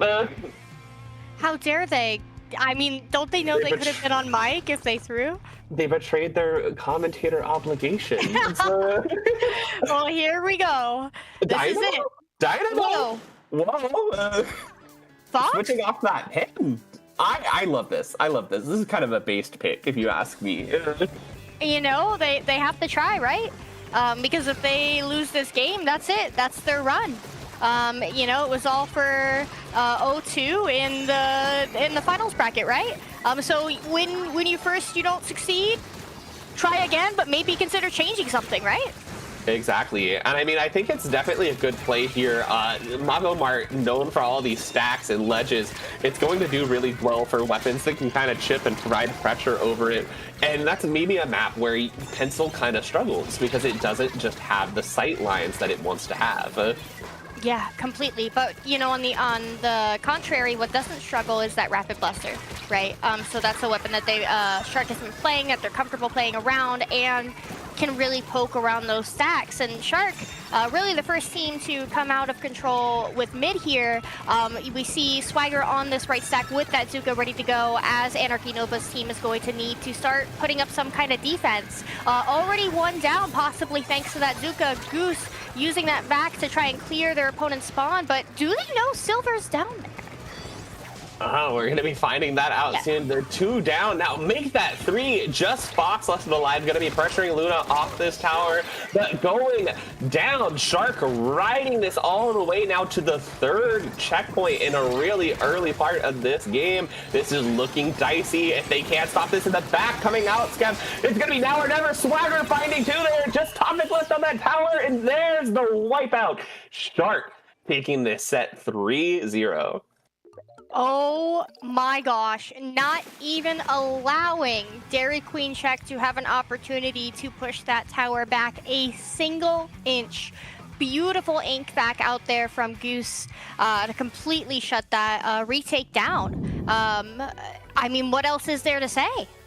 Yeah, that was beautiful there. I didn't even realize at first that they switched to that 96, which a weapon that until recently I wasn't aware how strong it is at just spamming out Vax too, until I was like in a scrim and somebody got 9 in a single match and I was like, okay, well, this is a Vac powerhouse, I guess. Like, I was sorry I wasn't familiar with your game. Yeah, and I mean, 10 obviously, well, not obviously, you know, it struggles here. I mean, it can be pretty good at controlling those stacks, but when it comes to pushing forward, it might have some difficulty because that shield is so large. You know, getting that into the corridors that you might necessarily want to take. So switching that 96, I mean, clearly they got value out of it, right? They won. Yeah, they certainly did. That was a very strong back at the end there, and I think the Vax all game just did such a great job at enabling their teammates to be able to either fight or focus objective. You know, you think about that Clam Blitz game, while it wasn't necessarily helping them fight, it just freed up that crab staring directly at them that may be defending the basket if the Vac hadn't been there. It was really good at kind of just drawing the attention that it needed to make the rest of the team get stuff done. During bubble meta, where teams might have even been running double bubble, we saw a lot of teams taking advantage of how that special denies opponent utility, right? Somebody pops a crab, bubble. Zuka, bubble. We want to bait out their strikes, bubble. And now they have to expend a lot just to get rid of that special. And Vac fills a very similar role, if not overtaking bubble, and just how useful it can be, because not only does it provide so much defensive utility, but then you have a Zuka, practically, a more powerful version of Zuka. And people really are finding a lot of value out of that. Yeah, I've seen it played more and more nowadays, and I have to say, I mean, I think the plays that it makes are really, really exciting and fun and interactive, and I've been really enjoying seeing it come out, because there's just so much you can do with it. Like I said, when you're pushing, it enables such great fights, right? Because it kind of takes a lot of the danger of a bunch of auxiliary explosions and paint landing on your feet away from it, and allows you to just be able to really use the raw strengths of your weapons while you're protected by it. Yeah, absolutely. The team coordination aspect of it is something that, you know, with bubble, it's stationary. So once it's out, if you don't play inside the bubble, that's your fault. But with Vac, if you're walking forward and the teammate holding that Vac doesn't shield you, well then you've got somebody to blame, right? For either player. You're How looking dare you behind not you, you're stand like, in my back, and how dare you not back me? yep. It's on, and then it's like, which way are you gonna go around to opposite? Better read each other's mind, or call it out. Probably that's the maybe a little more logical thing there. But yeah, really, really good games there from Shark. Unfortunately, Dairy Queen checked now, knocked out of this double elimination tournament, but did a really good job representing Anarchy Nova here today. Now we're gonna be seeing we have Big Dapple and Gator LAN up on winner semis alongside of Monsoon Season and Barbecue Pork Jambalaya representing, that is H-Town Splashdown, and I am sure I know the other LAN. Sunset Surge. I was like squinting at the logo because it's so tiny on my screen. How dare? How dare? Okay. So we've been told we can yap. Yeah, of course. I had the pleasure to go to 2 different LANs this LCS season. As I mentioned earlier, I went to Booyah Bay, but I'm also, I live in Arizona. So going to Sunset Surge, it's a pretty far drive, but I can go. That's the grudge match. That's the one we should have been commentating as the resident Sunset Surge and H-Town commentators. Yeah, I was just about to ask you about your experiences in H-Town and how much smack are they talking about us down there? We like to remind everybody that H-Town is the best LAN in the United States. It's pretty awesome here. But in reality, Dio has done such a wonderful job expanding it.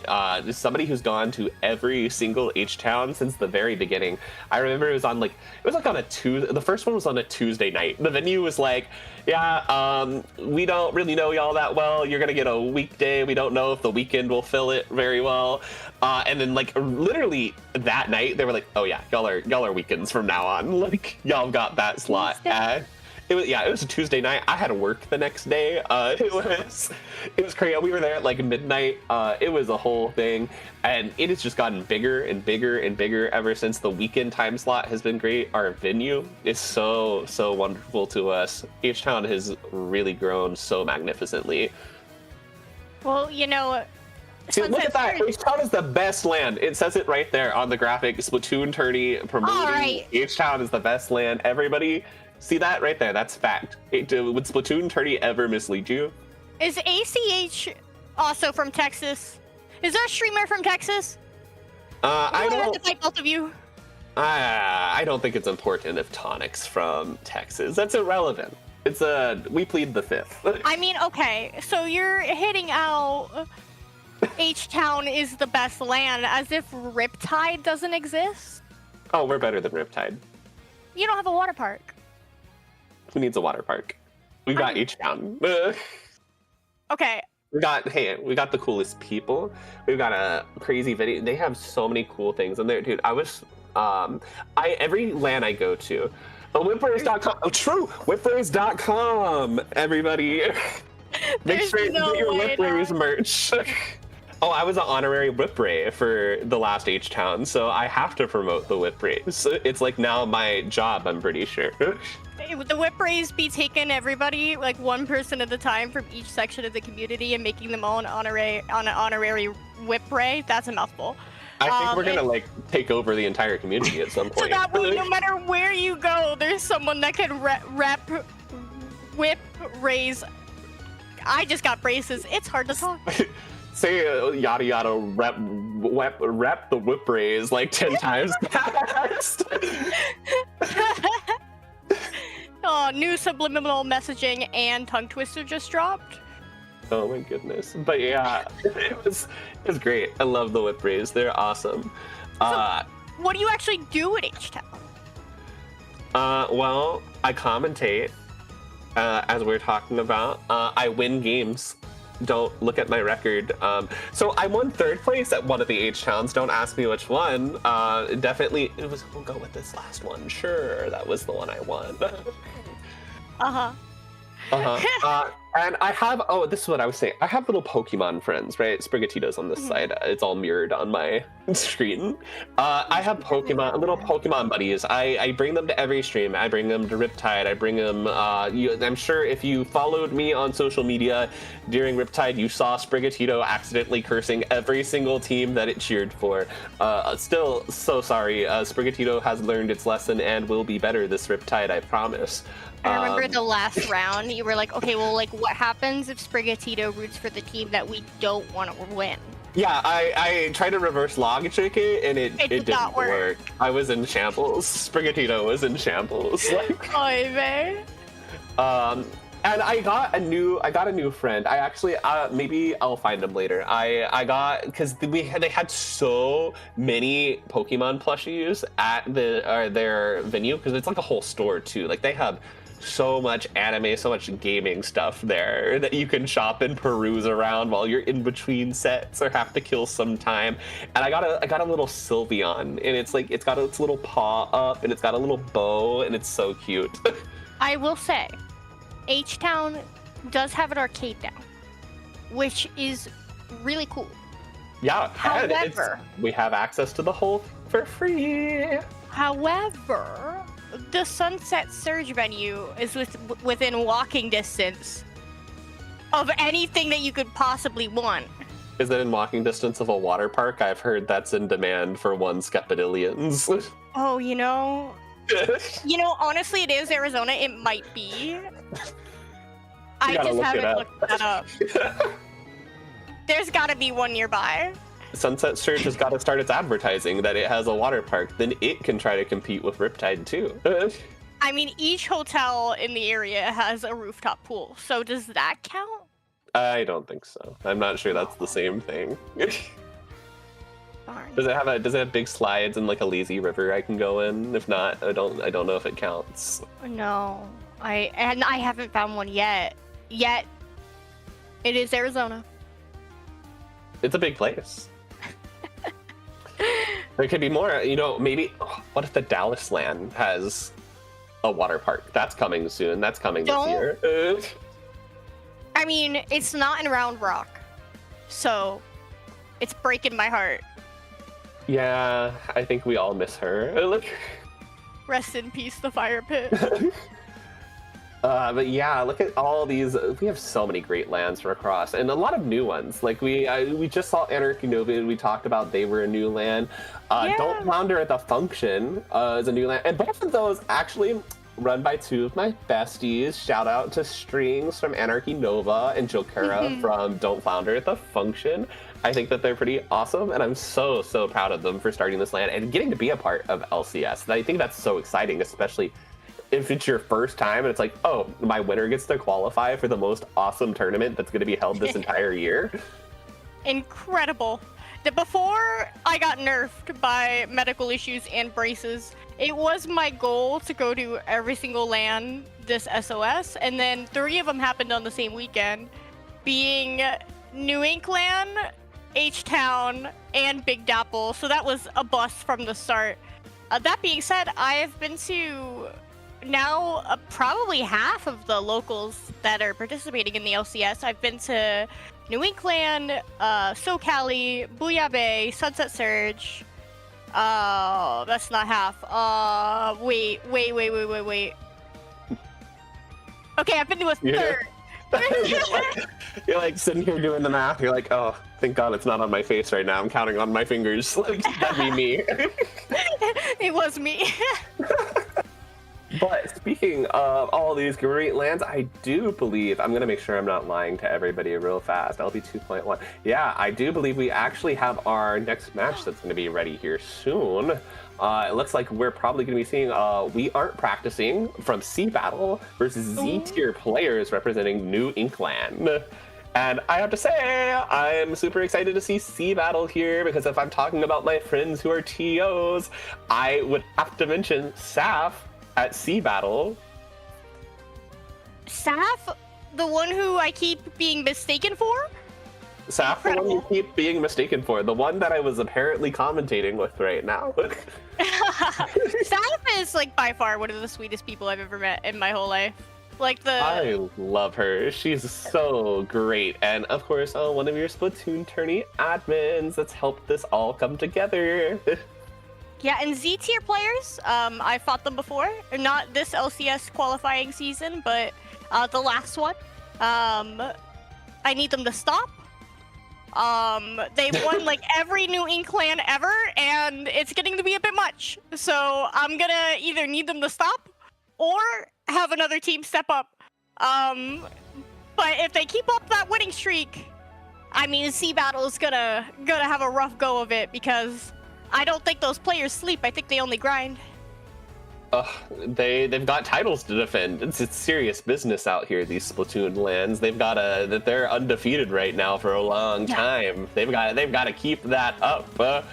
And we see really good players on both sides. 49er, Ren, of course, Storm T-Tac, a very great player, and Neptune, one of my beloved bestie friends ever.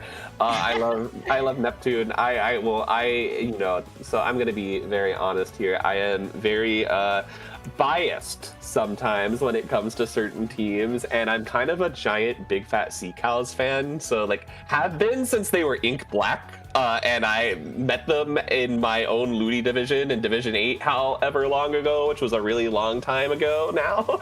And it's crazy how much better they've gotten at this game, because they're not Div 8 players anymore. No, they are not. None of those players are Div 8 players anymore. They're all terrifying. I don't want to fight any of them. No, stay away.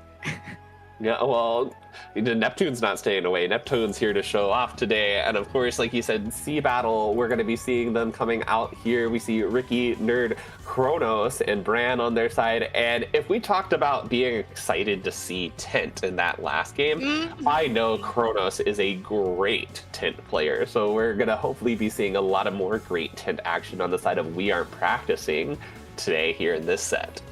Especially on this map. Splat Zone Zumami, or your tent shield is the width of the zone, and you don't need anybody else to cap it. That is a nightmare to cap into, or to retake the zone into on this map. So Z tier player is going to have an uphill battle fighting that weapon in particular here. And then TC ship shape, well, it's not zone ship shape, it's still very flat, very advantageous for a tent. I mean, frankly, I don't want to fight a tent on any of these maps. No, they're all pretty scary. I mean, Rainmaker Manta too, you got that just really thin, bunker area that you can press through the hallway. It just, we've got a tent there protecting your path. It's just kind of free real estate.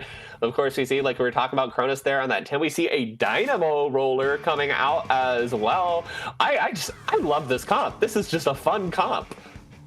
Yeah, it's exciting. This is certainly not the Splatoon 3 of last year, right? Kronos taking top mid, quickly sliding over towards their opponent's choke. Ren forced it back. It's just 49er, now Neptune with them in mid. So, I mean, We Aren't Practicing. I mean, clearly they look like they've put in a lot of work to be here. It's just gaslighting, so that they make their opponents think they haven't practiced and underestimate them, right? It's all part of the mind games that go on with Splatoon. Especially on LAN, it's all about the mental games, right? Bran here. Yeah, cheeky 1v1, and then going in and getting the pencil as well. Getting that pick on Ren, going to deny them cooler, going to prevent them from having stable jumps. So Z tier players, that makes their retake even harder. We see them really trying to cap both of those zones at the same time, but We Aren't Practicing, just not allowing that to come to pass. Getting the pick on 49er, and Neptune's crowd really creating a lot of smoke, but no fire. Yeah, and now this zone's still counting down. They haven't lost control of it yet. It's starting to look pretty scary if Z-tier players can't get out here. Storm in this pit, looking at Kronos. Kronos jumping down there. It looks like jumping out back to safety. They do have that one zone neutralized for just a second, but they've really got to get out there now, Skep. With 20 counts remaining, it's kind of now or never if they're not going to be able to do this. That Booyah Bomb going to make it difficult. Kraken going out on the edge is going to make it difficult for the paint. One zone does go in their favor, but Bran holding it down and keeping it in their favor, picking off Storm there. Ricky finding a pick there, just the brush. We might see 100-0. Oh, but this brush gets that pick. Looking in and taking that zone, providing all those jumps in mid. That's a huge save on the side of Z-tier players. 49er coming in clutch for Z-tier players to cap that zone and at minimum apply penalty, but look, they're actually situating for a lockout. We see Neptune has this crab ready to go to try and shut down their retake, probably going to play this long right side in order to pop that crab, but looks like they're really taking their time here to situate while... Sorry, go ahead, Tomas.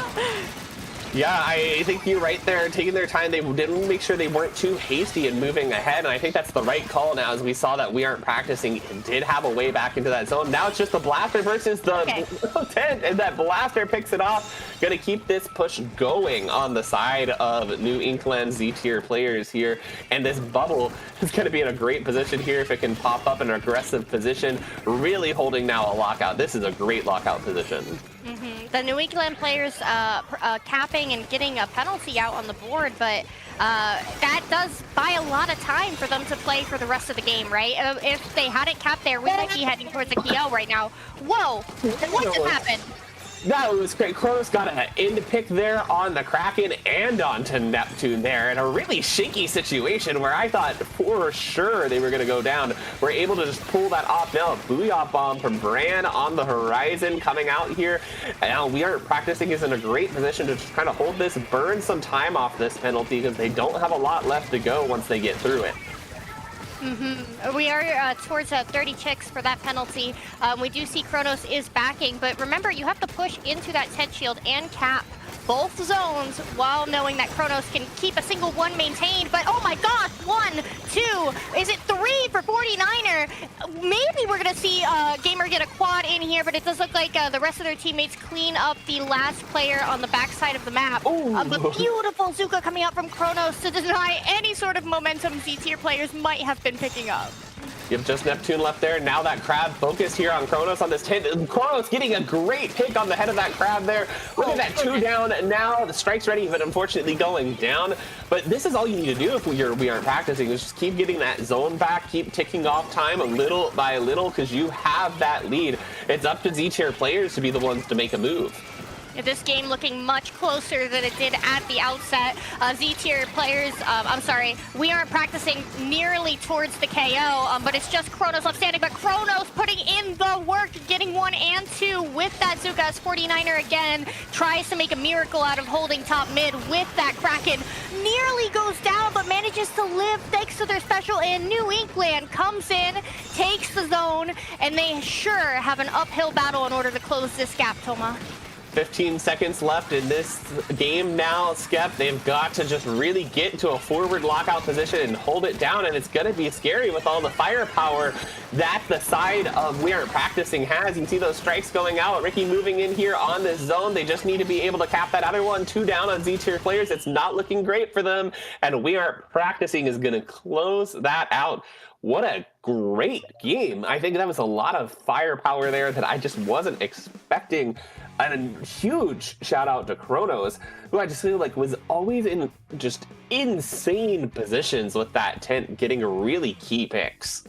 Absolutely, and the fact that they, were able to cap time and time again when it finally looked like Z-tier players was going to close that gap towards the middle of the game. From that point on, every single time that they wanted to apply penalty, they did. And this is the opening of the game that we're looking at right here, where it really looks like We Aren't Practicing was going to go in for that KO. And then we're going to see the Ink Brush player on the side of New Inkland, 49er, get every pick that they possibly needed to, and then get control of both zones. Really pivotal clutch here from 49er, and just what a play. Yeah, beautiful. I mean, and Brush is such a dangerous weapon if it can get up there on top mid and sit there. I know Paintbrush player here. I just kind of get a look at both zones for free. Really fun. And they really use that positioning there so well. And I think 49er, even just outside of that one play, had really good awareness and positioning that really saved the side of Z-tier players from that just being a complete knockout. Yeah, Paintbrush puts me in pain. I don't want to fight it. That being said, I think there are a lot of people there. anyone fighting 49er probably feels the same thing to a degree, regardless of what brush they're holding. Any pain can be a paintbrush as long as it's dealing out pain. Like it's really a mindset. It's a way of being. Like it's not just a classification. I agree with this sentiment. And then we're gonna see Kronos again on that 10. You know, this map is, like I mentioned earlier, very good for 10 because it has all these flat areas, and we can see Kronos making great use of that top left area, and a little Kronos versus 49ers, the MVP of each team, 1v1ing on that top left, and it's the 10 that comes out on top.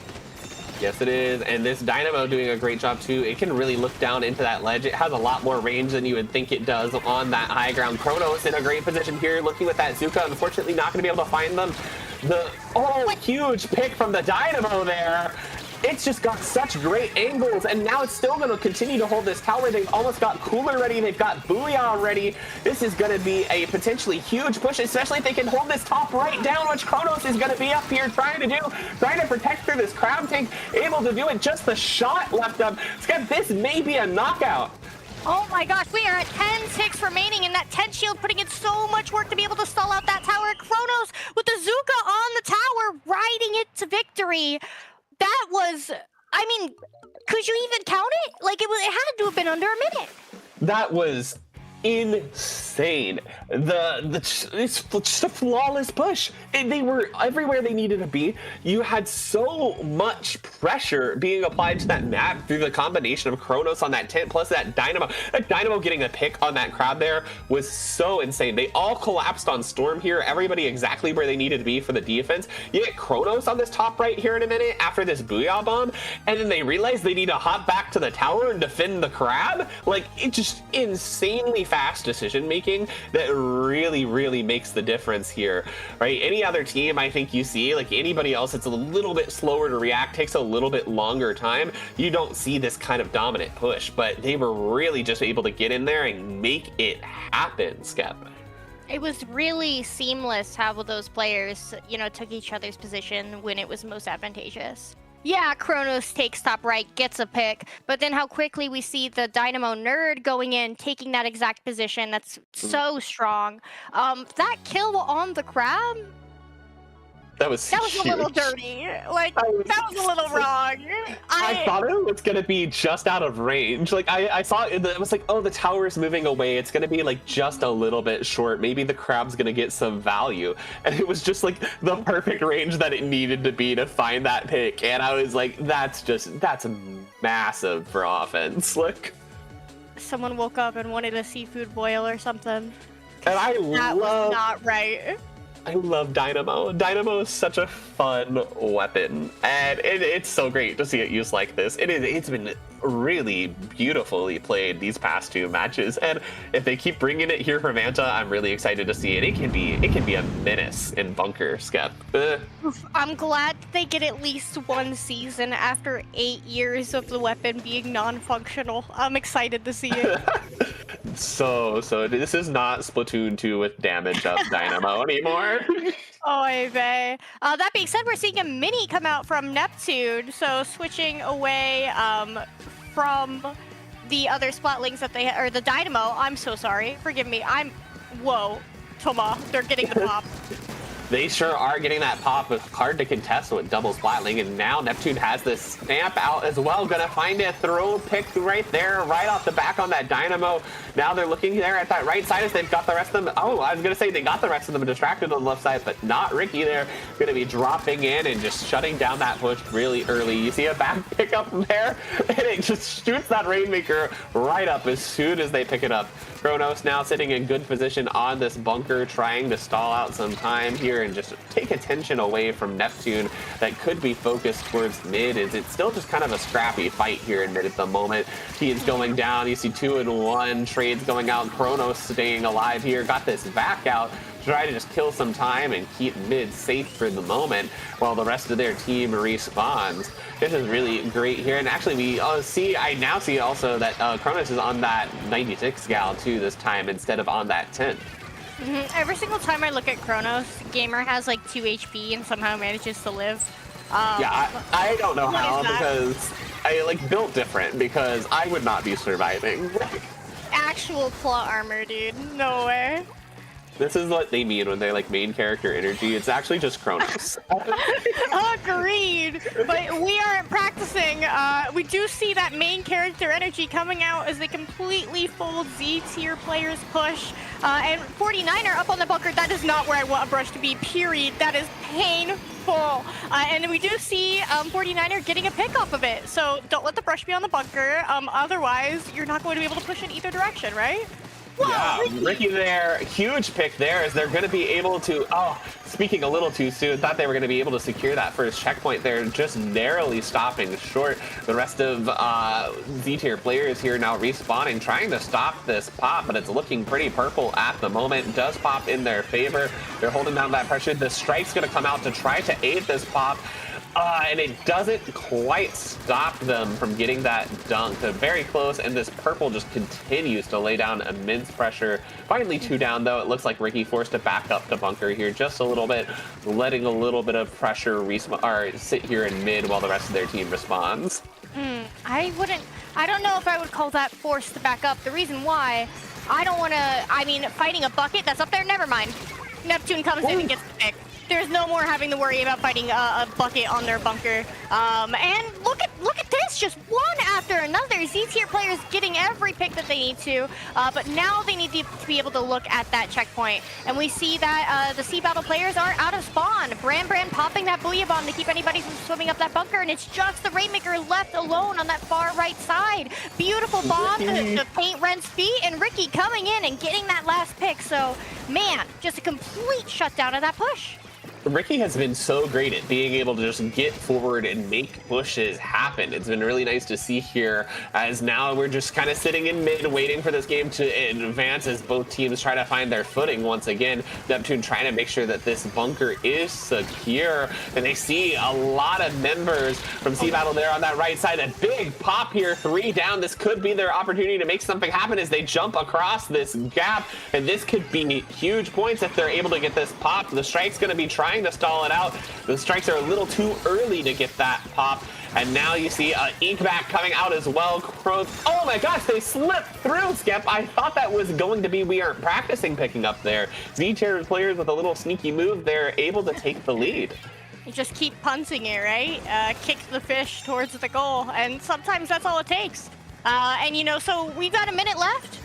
Sea Battle needs to get a little bit past that checkpoint, but if we keep seeing picks coming out from Z-tier players, we'll see if they're able to pull it off, right? No one's been able to get past this checkpoint on either side up until that moment. Yeah, Ricky there trying to apply a lot of pressure, but wasn't quite able to find it. Now 49er is going to be able to secure their bunker again alongside with Storm here. That Rainmaker is going to need to find a path forward here pretty soon. And it looks like right now all they can do is kind of stall some time, trying to wait for their teammates to get in and make something happen. Kronos there trying to make it. The Rainmaker goes across, but isn't going to be able to do it. Kronos here may be able to get at something with this Inkback, may be able to pop here, finds one pick, just that head it, does shoot them and keep this alive. Ricky is now going to move in on this Splatling. If they can get this pop, they can really do something, but unfortunately not going to be enough time to get that really, really close there. Unfortunately, just came down to just not having enough pressure when that popped and allowing Z-tier players to slip through.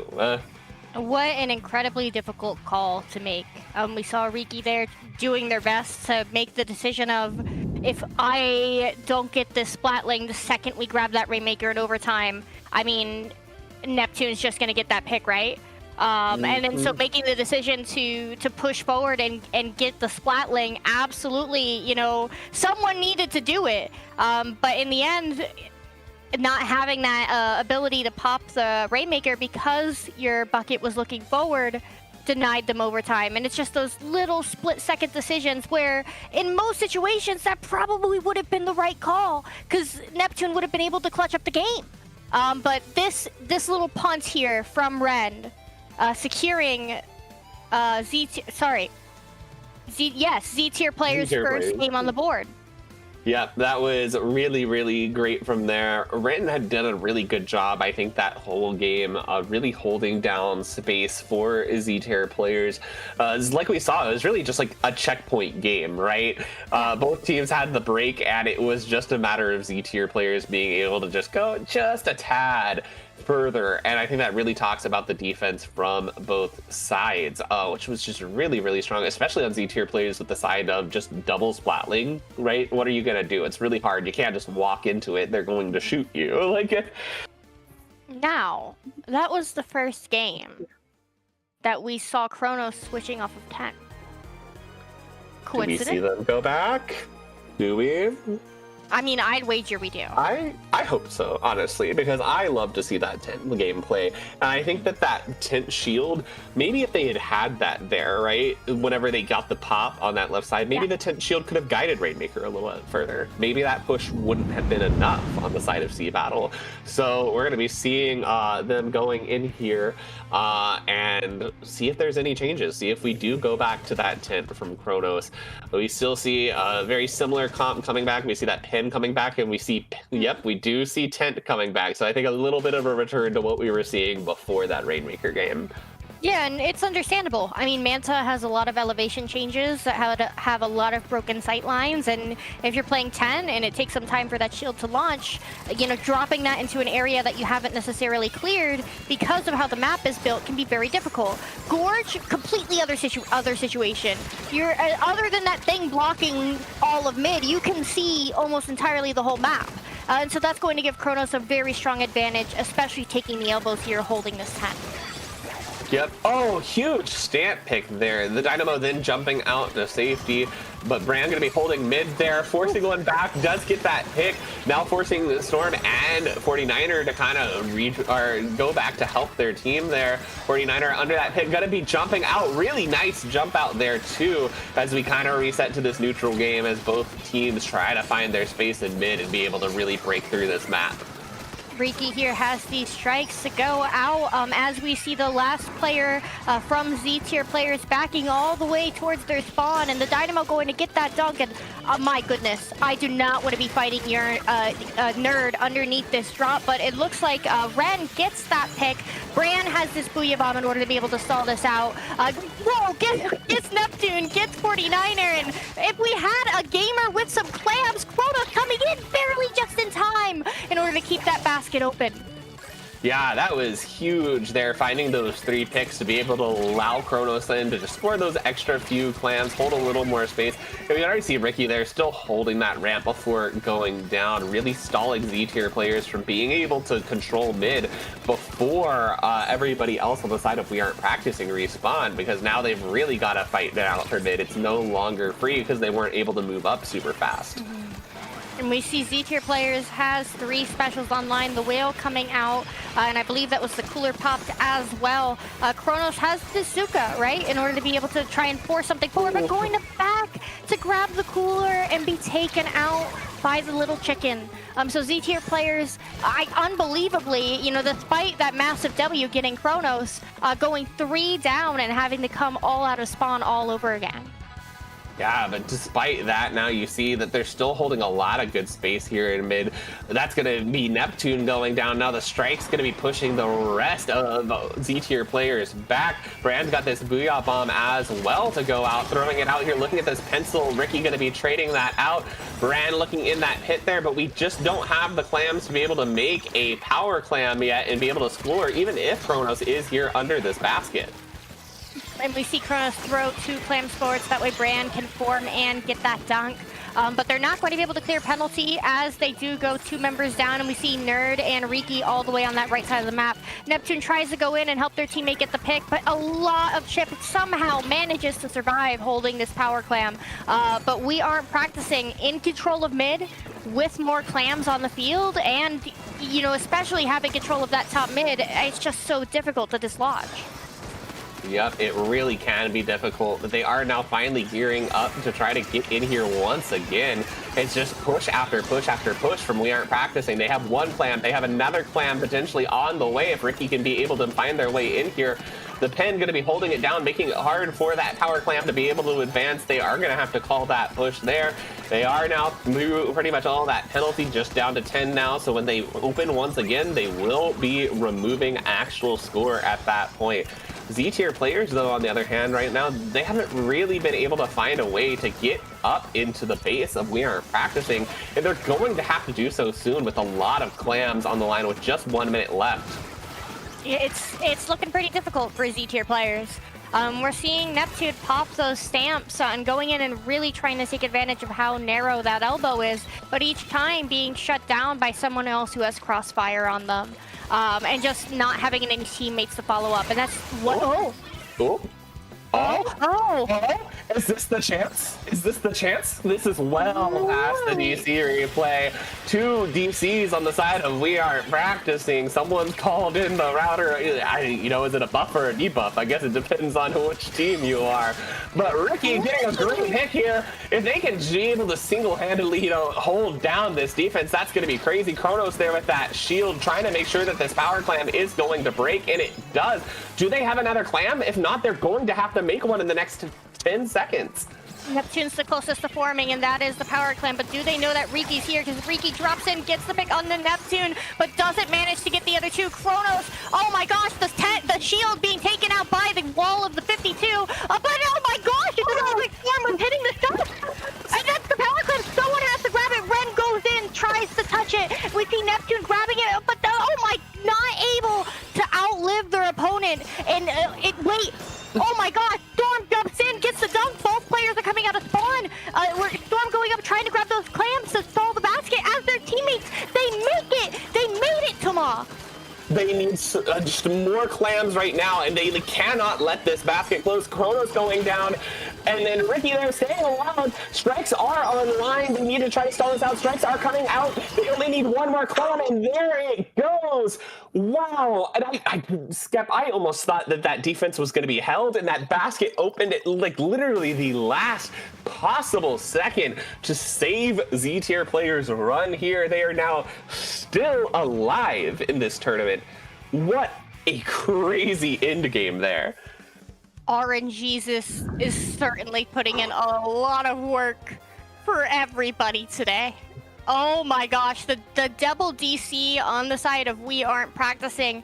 I mean, like you mentioned, they were, frankly, I mean, I don't know. Riki and Kronos have been absolutely mogging on them, right? They've been getting all the picks. They've been taking all the space. The Zukas have been connecting. Riki's been hitting ridiculous flicks. So if there were any 2 players on the side of We Aren't Practicing who could have clutched up the 2 before, it was these 2.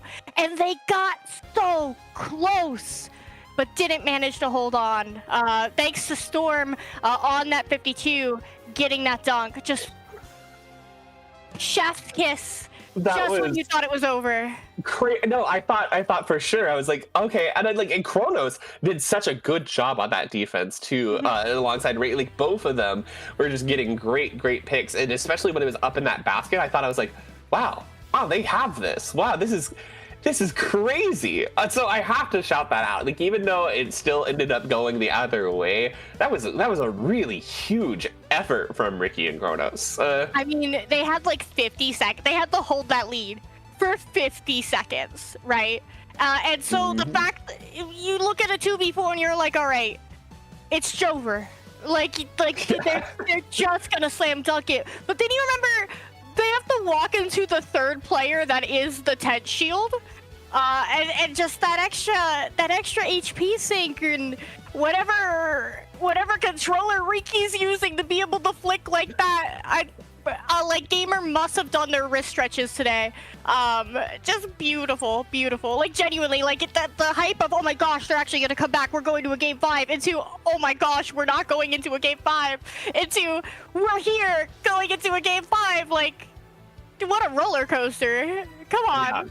Yeah, big roller coaster there. This was just, my God, like, it couldn't have happened at a more pivotal moment, right? Like you just said, this is now game 5. This all comes down to it. I mean, I guess we're having DC issues tonight. We actually saw Shark earlier with DCs. Now we aren't practicing, so it really matters here. It really matters if dude happens to you like Shark in winner's bracket, like, okay, unfortunate, but you can still work your way through loser's bracket. We're in loser's bracket now, so it's really vital to stay connected, especially in this last game now. Yeah, I believe we've changed hosts. So, they're trying to prevent the DCs from reoccurring, but I mean, is there something to be said about a bunch of teams that are realistically living in the same area, generally speaking, fighting other teams that are also in the same area from across the country? I mean, these two teams couldn't be further apart. Boston and Washington, right? Yeah, very far apart. Like, there's a whole country between them. That's for sure. So, I mean, but also, Splatoon's kind of crazy sometimes. I have some of the best matches I've had. I'm like playing with people from halfway across the world, and then I'll get laggy matches in like a private battle with everybody's in Texas, and I'm like, oh, okay, like what's going on here? Who's hitting the lag switch? There's something to be said about these teams coming from the LAN Championship Showdown and all having played on LAN, and now all of a sudden having to deal with DCs because someone's brother is downloading a video game, right? Somebody, a little brother in the other room's like, let me get Tamagotchi life, and has now nuked the internet. Right. Man, I mean, we get to see a game 5. We sure do. And like you said, I mean, the transition to, I think this is really cool, especially with Tint, I want to point out. Brellas in general have a much easier time on LAN than they do online. So, you think about the strength that we've seen out of a player like Kronos or out of Goose from the last set. And this is online. They're weaker here. And to think about how truly terrifying that is to face on LAN. So not only do you have that, now these teams are having to adjust to going back to that online environment. It is going to be different. You kind of have to play things just a little bit differently, especially for those weapons that are more heavily impacted by it. I personally have never really experienced the whiplash between going from LAN to online, except for this past Sunset Surge. This was like the first time, and maybe it's because I'm fortunate enough to play on a Switch 2 now. But this time in particular, man, I felt it. So I wonder how many other of the competitors that are on stage today are experiencing something similar. And like you mentioned, especially the Brella players, I mean, no wonder they got first in their respective tournaments. They're a 10th on LAN, right? No shade to how talented they are, but man, for everybody else, it must have felt so much harder. Yeah, it's truly a big obstacle to overcome. Loading into this final game, Barnacle Splat Zones. This is going to be the decider who stays alive in this tournament, who's going to be headed home. We see early on, we aren't practicing taking this early control of that zone, but on the side of Z-tier players, they're not ready to give up quite yet. Storm trying to move through the zone alongside this Crab Tank from Neptune, looking to see if they can find one, does find a pick on Kronos, finds 2. Now 49er moving in, trying to see if they can find Ricky, not going to be quite able to do so, pulling back to make sure that they don't die in that Kraken end lag. But you can already see just a lot of pressure. 2 specials and to meet that 3. I think they're now coming out on the side of we aren't practicing to recap that zone right away. And you've already got that Dynamo, which is just such a huge threat with all the area that it can threaten on this map. Now, we aren't practicing has lost every zones game tonight. So right now, it's looking like they're about to pull lead. But they need to, for the first time tonight, win a zones game in order to stay in the tournament. And they just might be able to do it as long as they can continue to hold this lead that they've got here at the moment. Kraken is coming out from 49er, going to be forcing some players back, finding a pick on the Dynamo there, now moving back, trying to scatter the rest of the team. But throughout most of that, you saw that we aren't practicing, still able to pretty much hold the zone most of that time. It does briefly flicker back over to Z-tier players, but it looks like if Ricky can kind of just get a good pick here, they may be able to continue pushing. Moving along here on this right side, they do cap that zone. Crab being forced out. You see all the members of Z-tier players all packed back up here. Kronos finding an excellent pick, trying to find another. Storm getting inside that Brella shield, gonna be shutting Kronos down though. Right now, it's still, we aren't practicing in that lead. Storm needs to really get in here and be able to make something happen to get Z-tier players back into the zone. Yeah, and Z-tier players finding themselves locked out as we aren't practicing clears their penalty. It starts once again getting points on the board, and they have 2 massive specials on hand for maintaining the zone. Make that 1 as the bucket Riki does go down, but 20 ticks remaining as Z-tier players has to cap. It is do or die in the final, possibly their final moments of the tournament, and it's just Ren. That's it. We are practicing taking their first zones game tonight, and with it, the set. Huge win there. That was so great, and honestly I'm pretty glad for them. I think it would feel so bad to lose in that double DC game and then lose your last game, right? So they're able to kind of make that up. You know, yep, we lost that with the double CEC, but we are able to come back and, like you said, win their first zones game, which has got to feel great. This end of this game was so beautiful. This is kind of a funny moment. This happens to me sometimes on brushes too, and like I'll get stuck in ink and I'm like, what's going on? And then I'm like, okay, I have to run with my brush for a second to get paint under me. But right here, Kronos really able to move in alongside Brand here and find just a lot of space moving in. Brand particularly really working their way around, finding Rin there on that pencil and just securing all that space forward, making it so hard to approach that zone. What a great game played by We Aren't Practicing. Yeah, and wait a second. It was Z-tier players who... Is this backwards? No, We Aren't Practicing one. Okay, but not the last... Yes, they did. Oh my gosh. I'm sorry, Toma. I might be losing it. Oh my gosh. So, I mean, if I was them, I would have been a little bit nervous going in the zones. Especially, like I mentioned, they have lost every zones game. And so to find... Oh, there we go. It was corrected. Thank you. I appreciate that. I thought I was losing it. See, Toma, I wasn't losing it. Yeah. Oh, the order. I see. I understand what you're talking about now. I was confused. I know my memory's going, but not that bad. Yeah, no. I thought for a second it was like you were saying that Z-tier players took the set. I was like, no. I was like, no. No, We Aren't Practicing, wrapping that up really beautifully. That was just insane. Really great games. Super excited to see how far they're going to go in this tournament, representing Sea Battle. Sea Battle staying strong in this. Looking at our bracket as I go to find our bracket.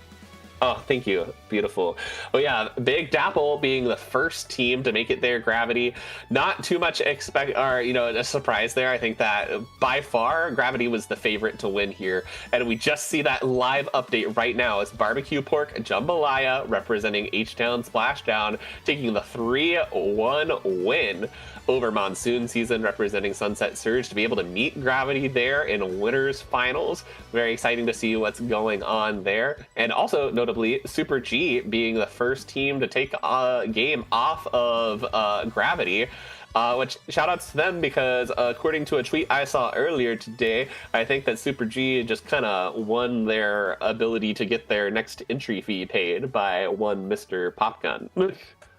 For taking a game off of Gravity? Yep. Wow. Okay. Congratulations to them. Put a bounty on their head. I didn't realize Pop G was calling the shots like that.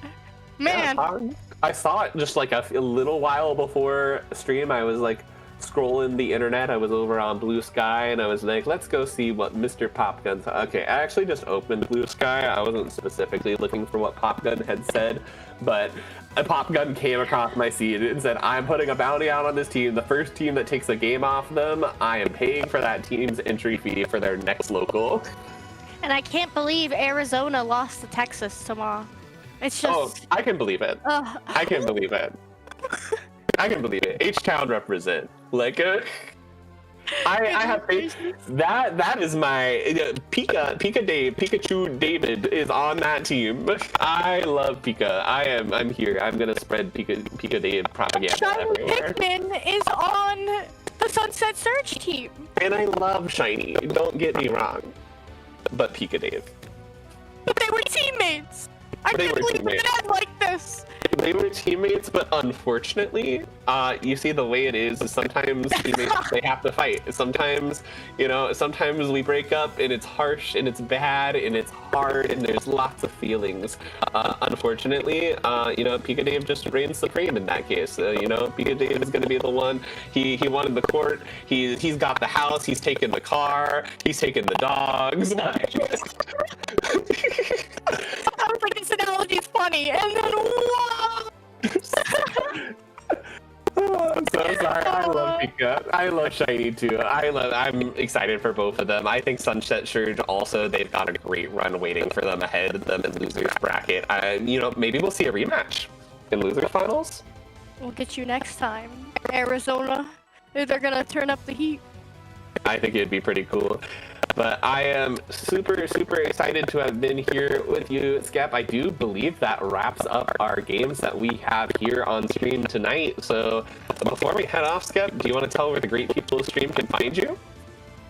On Blue Sky, having lukewarm cakes, and then at Riptide in September. Until then, I don't really know. We'll see. I kind of miss the hot Skep takes, though. You need to post some fire ones every now and then. I'm tired of getting taken out back, dude.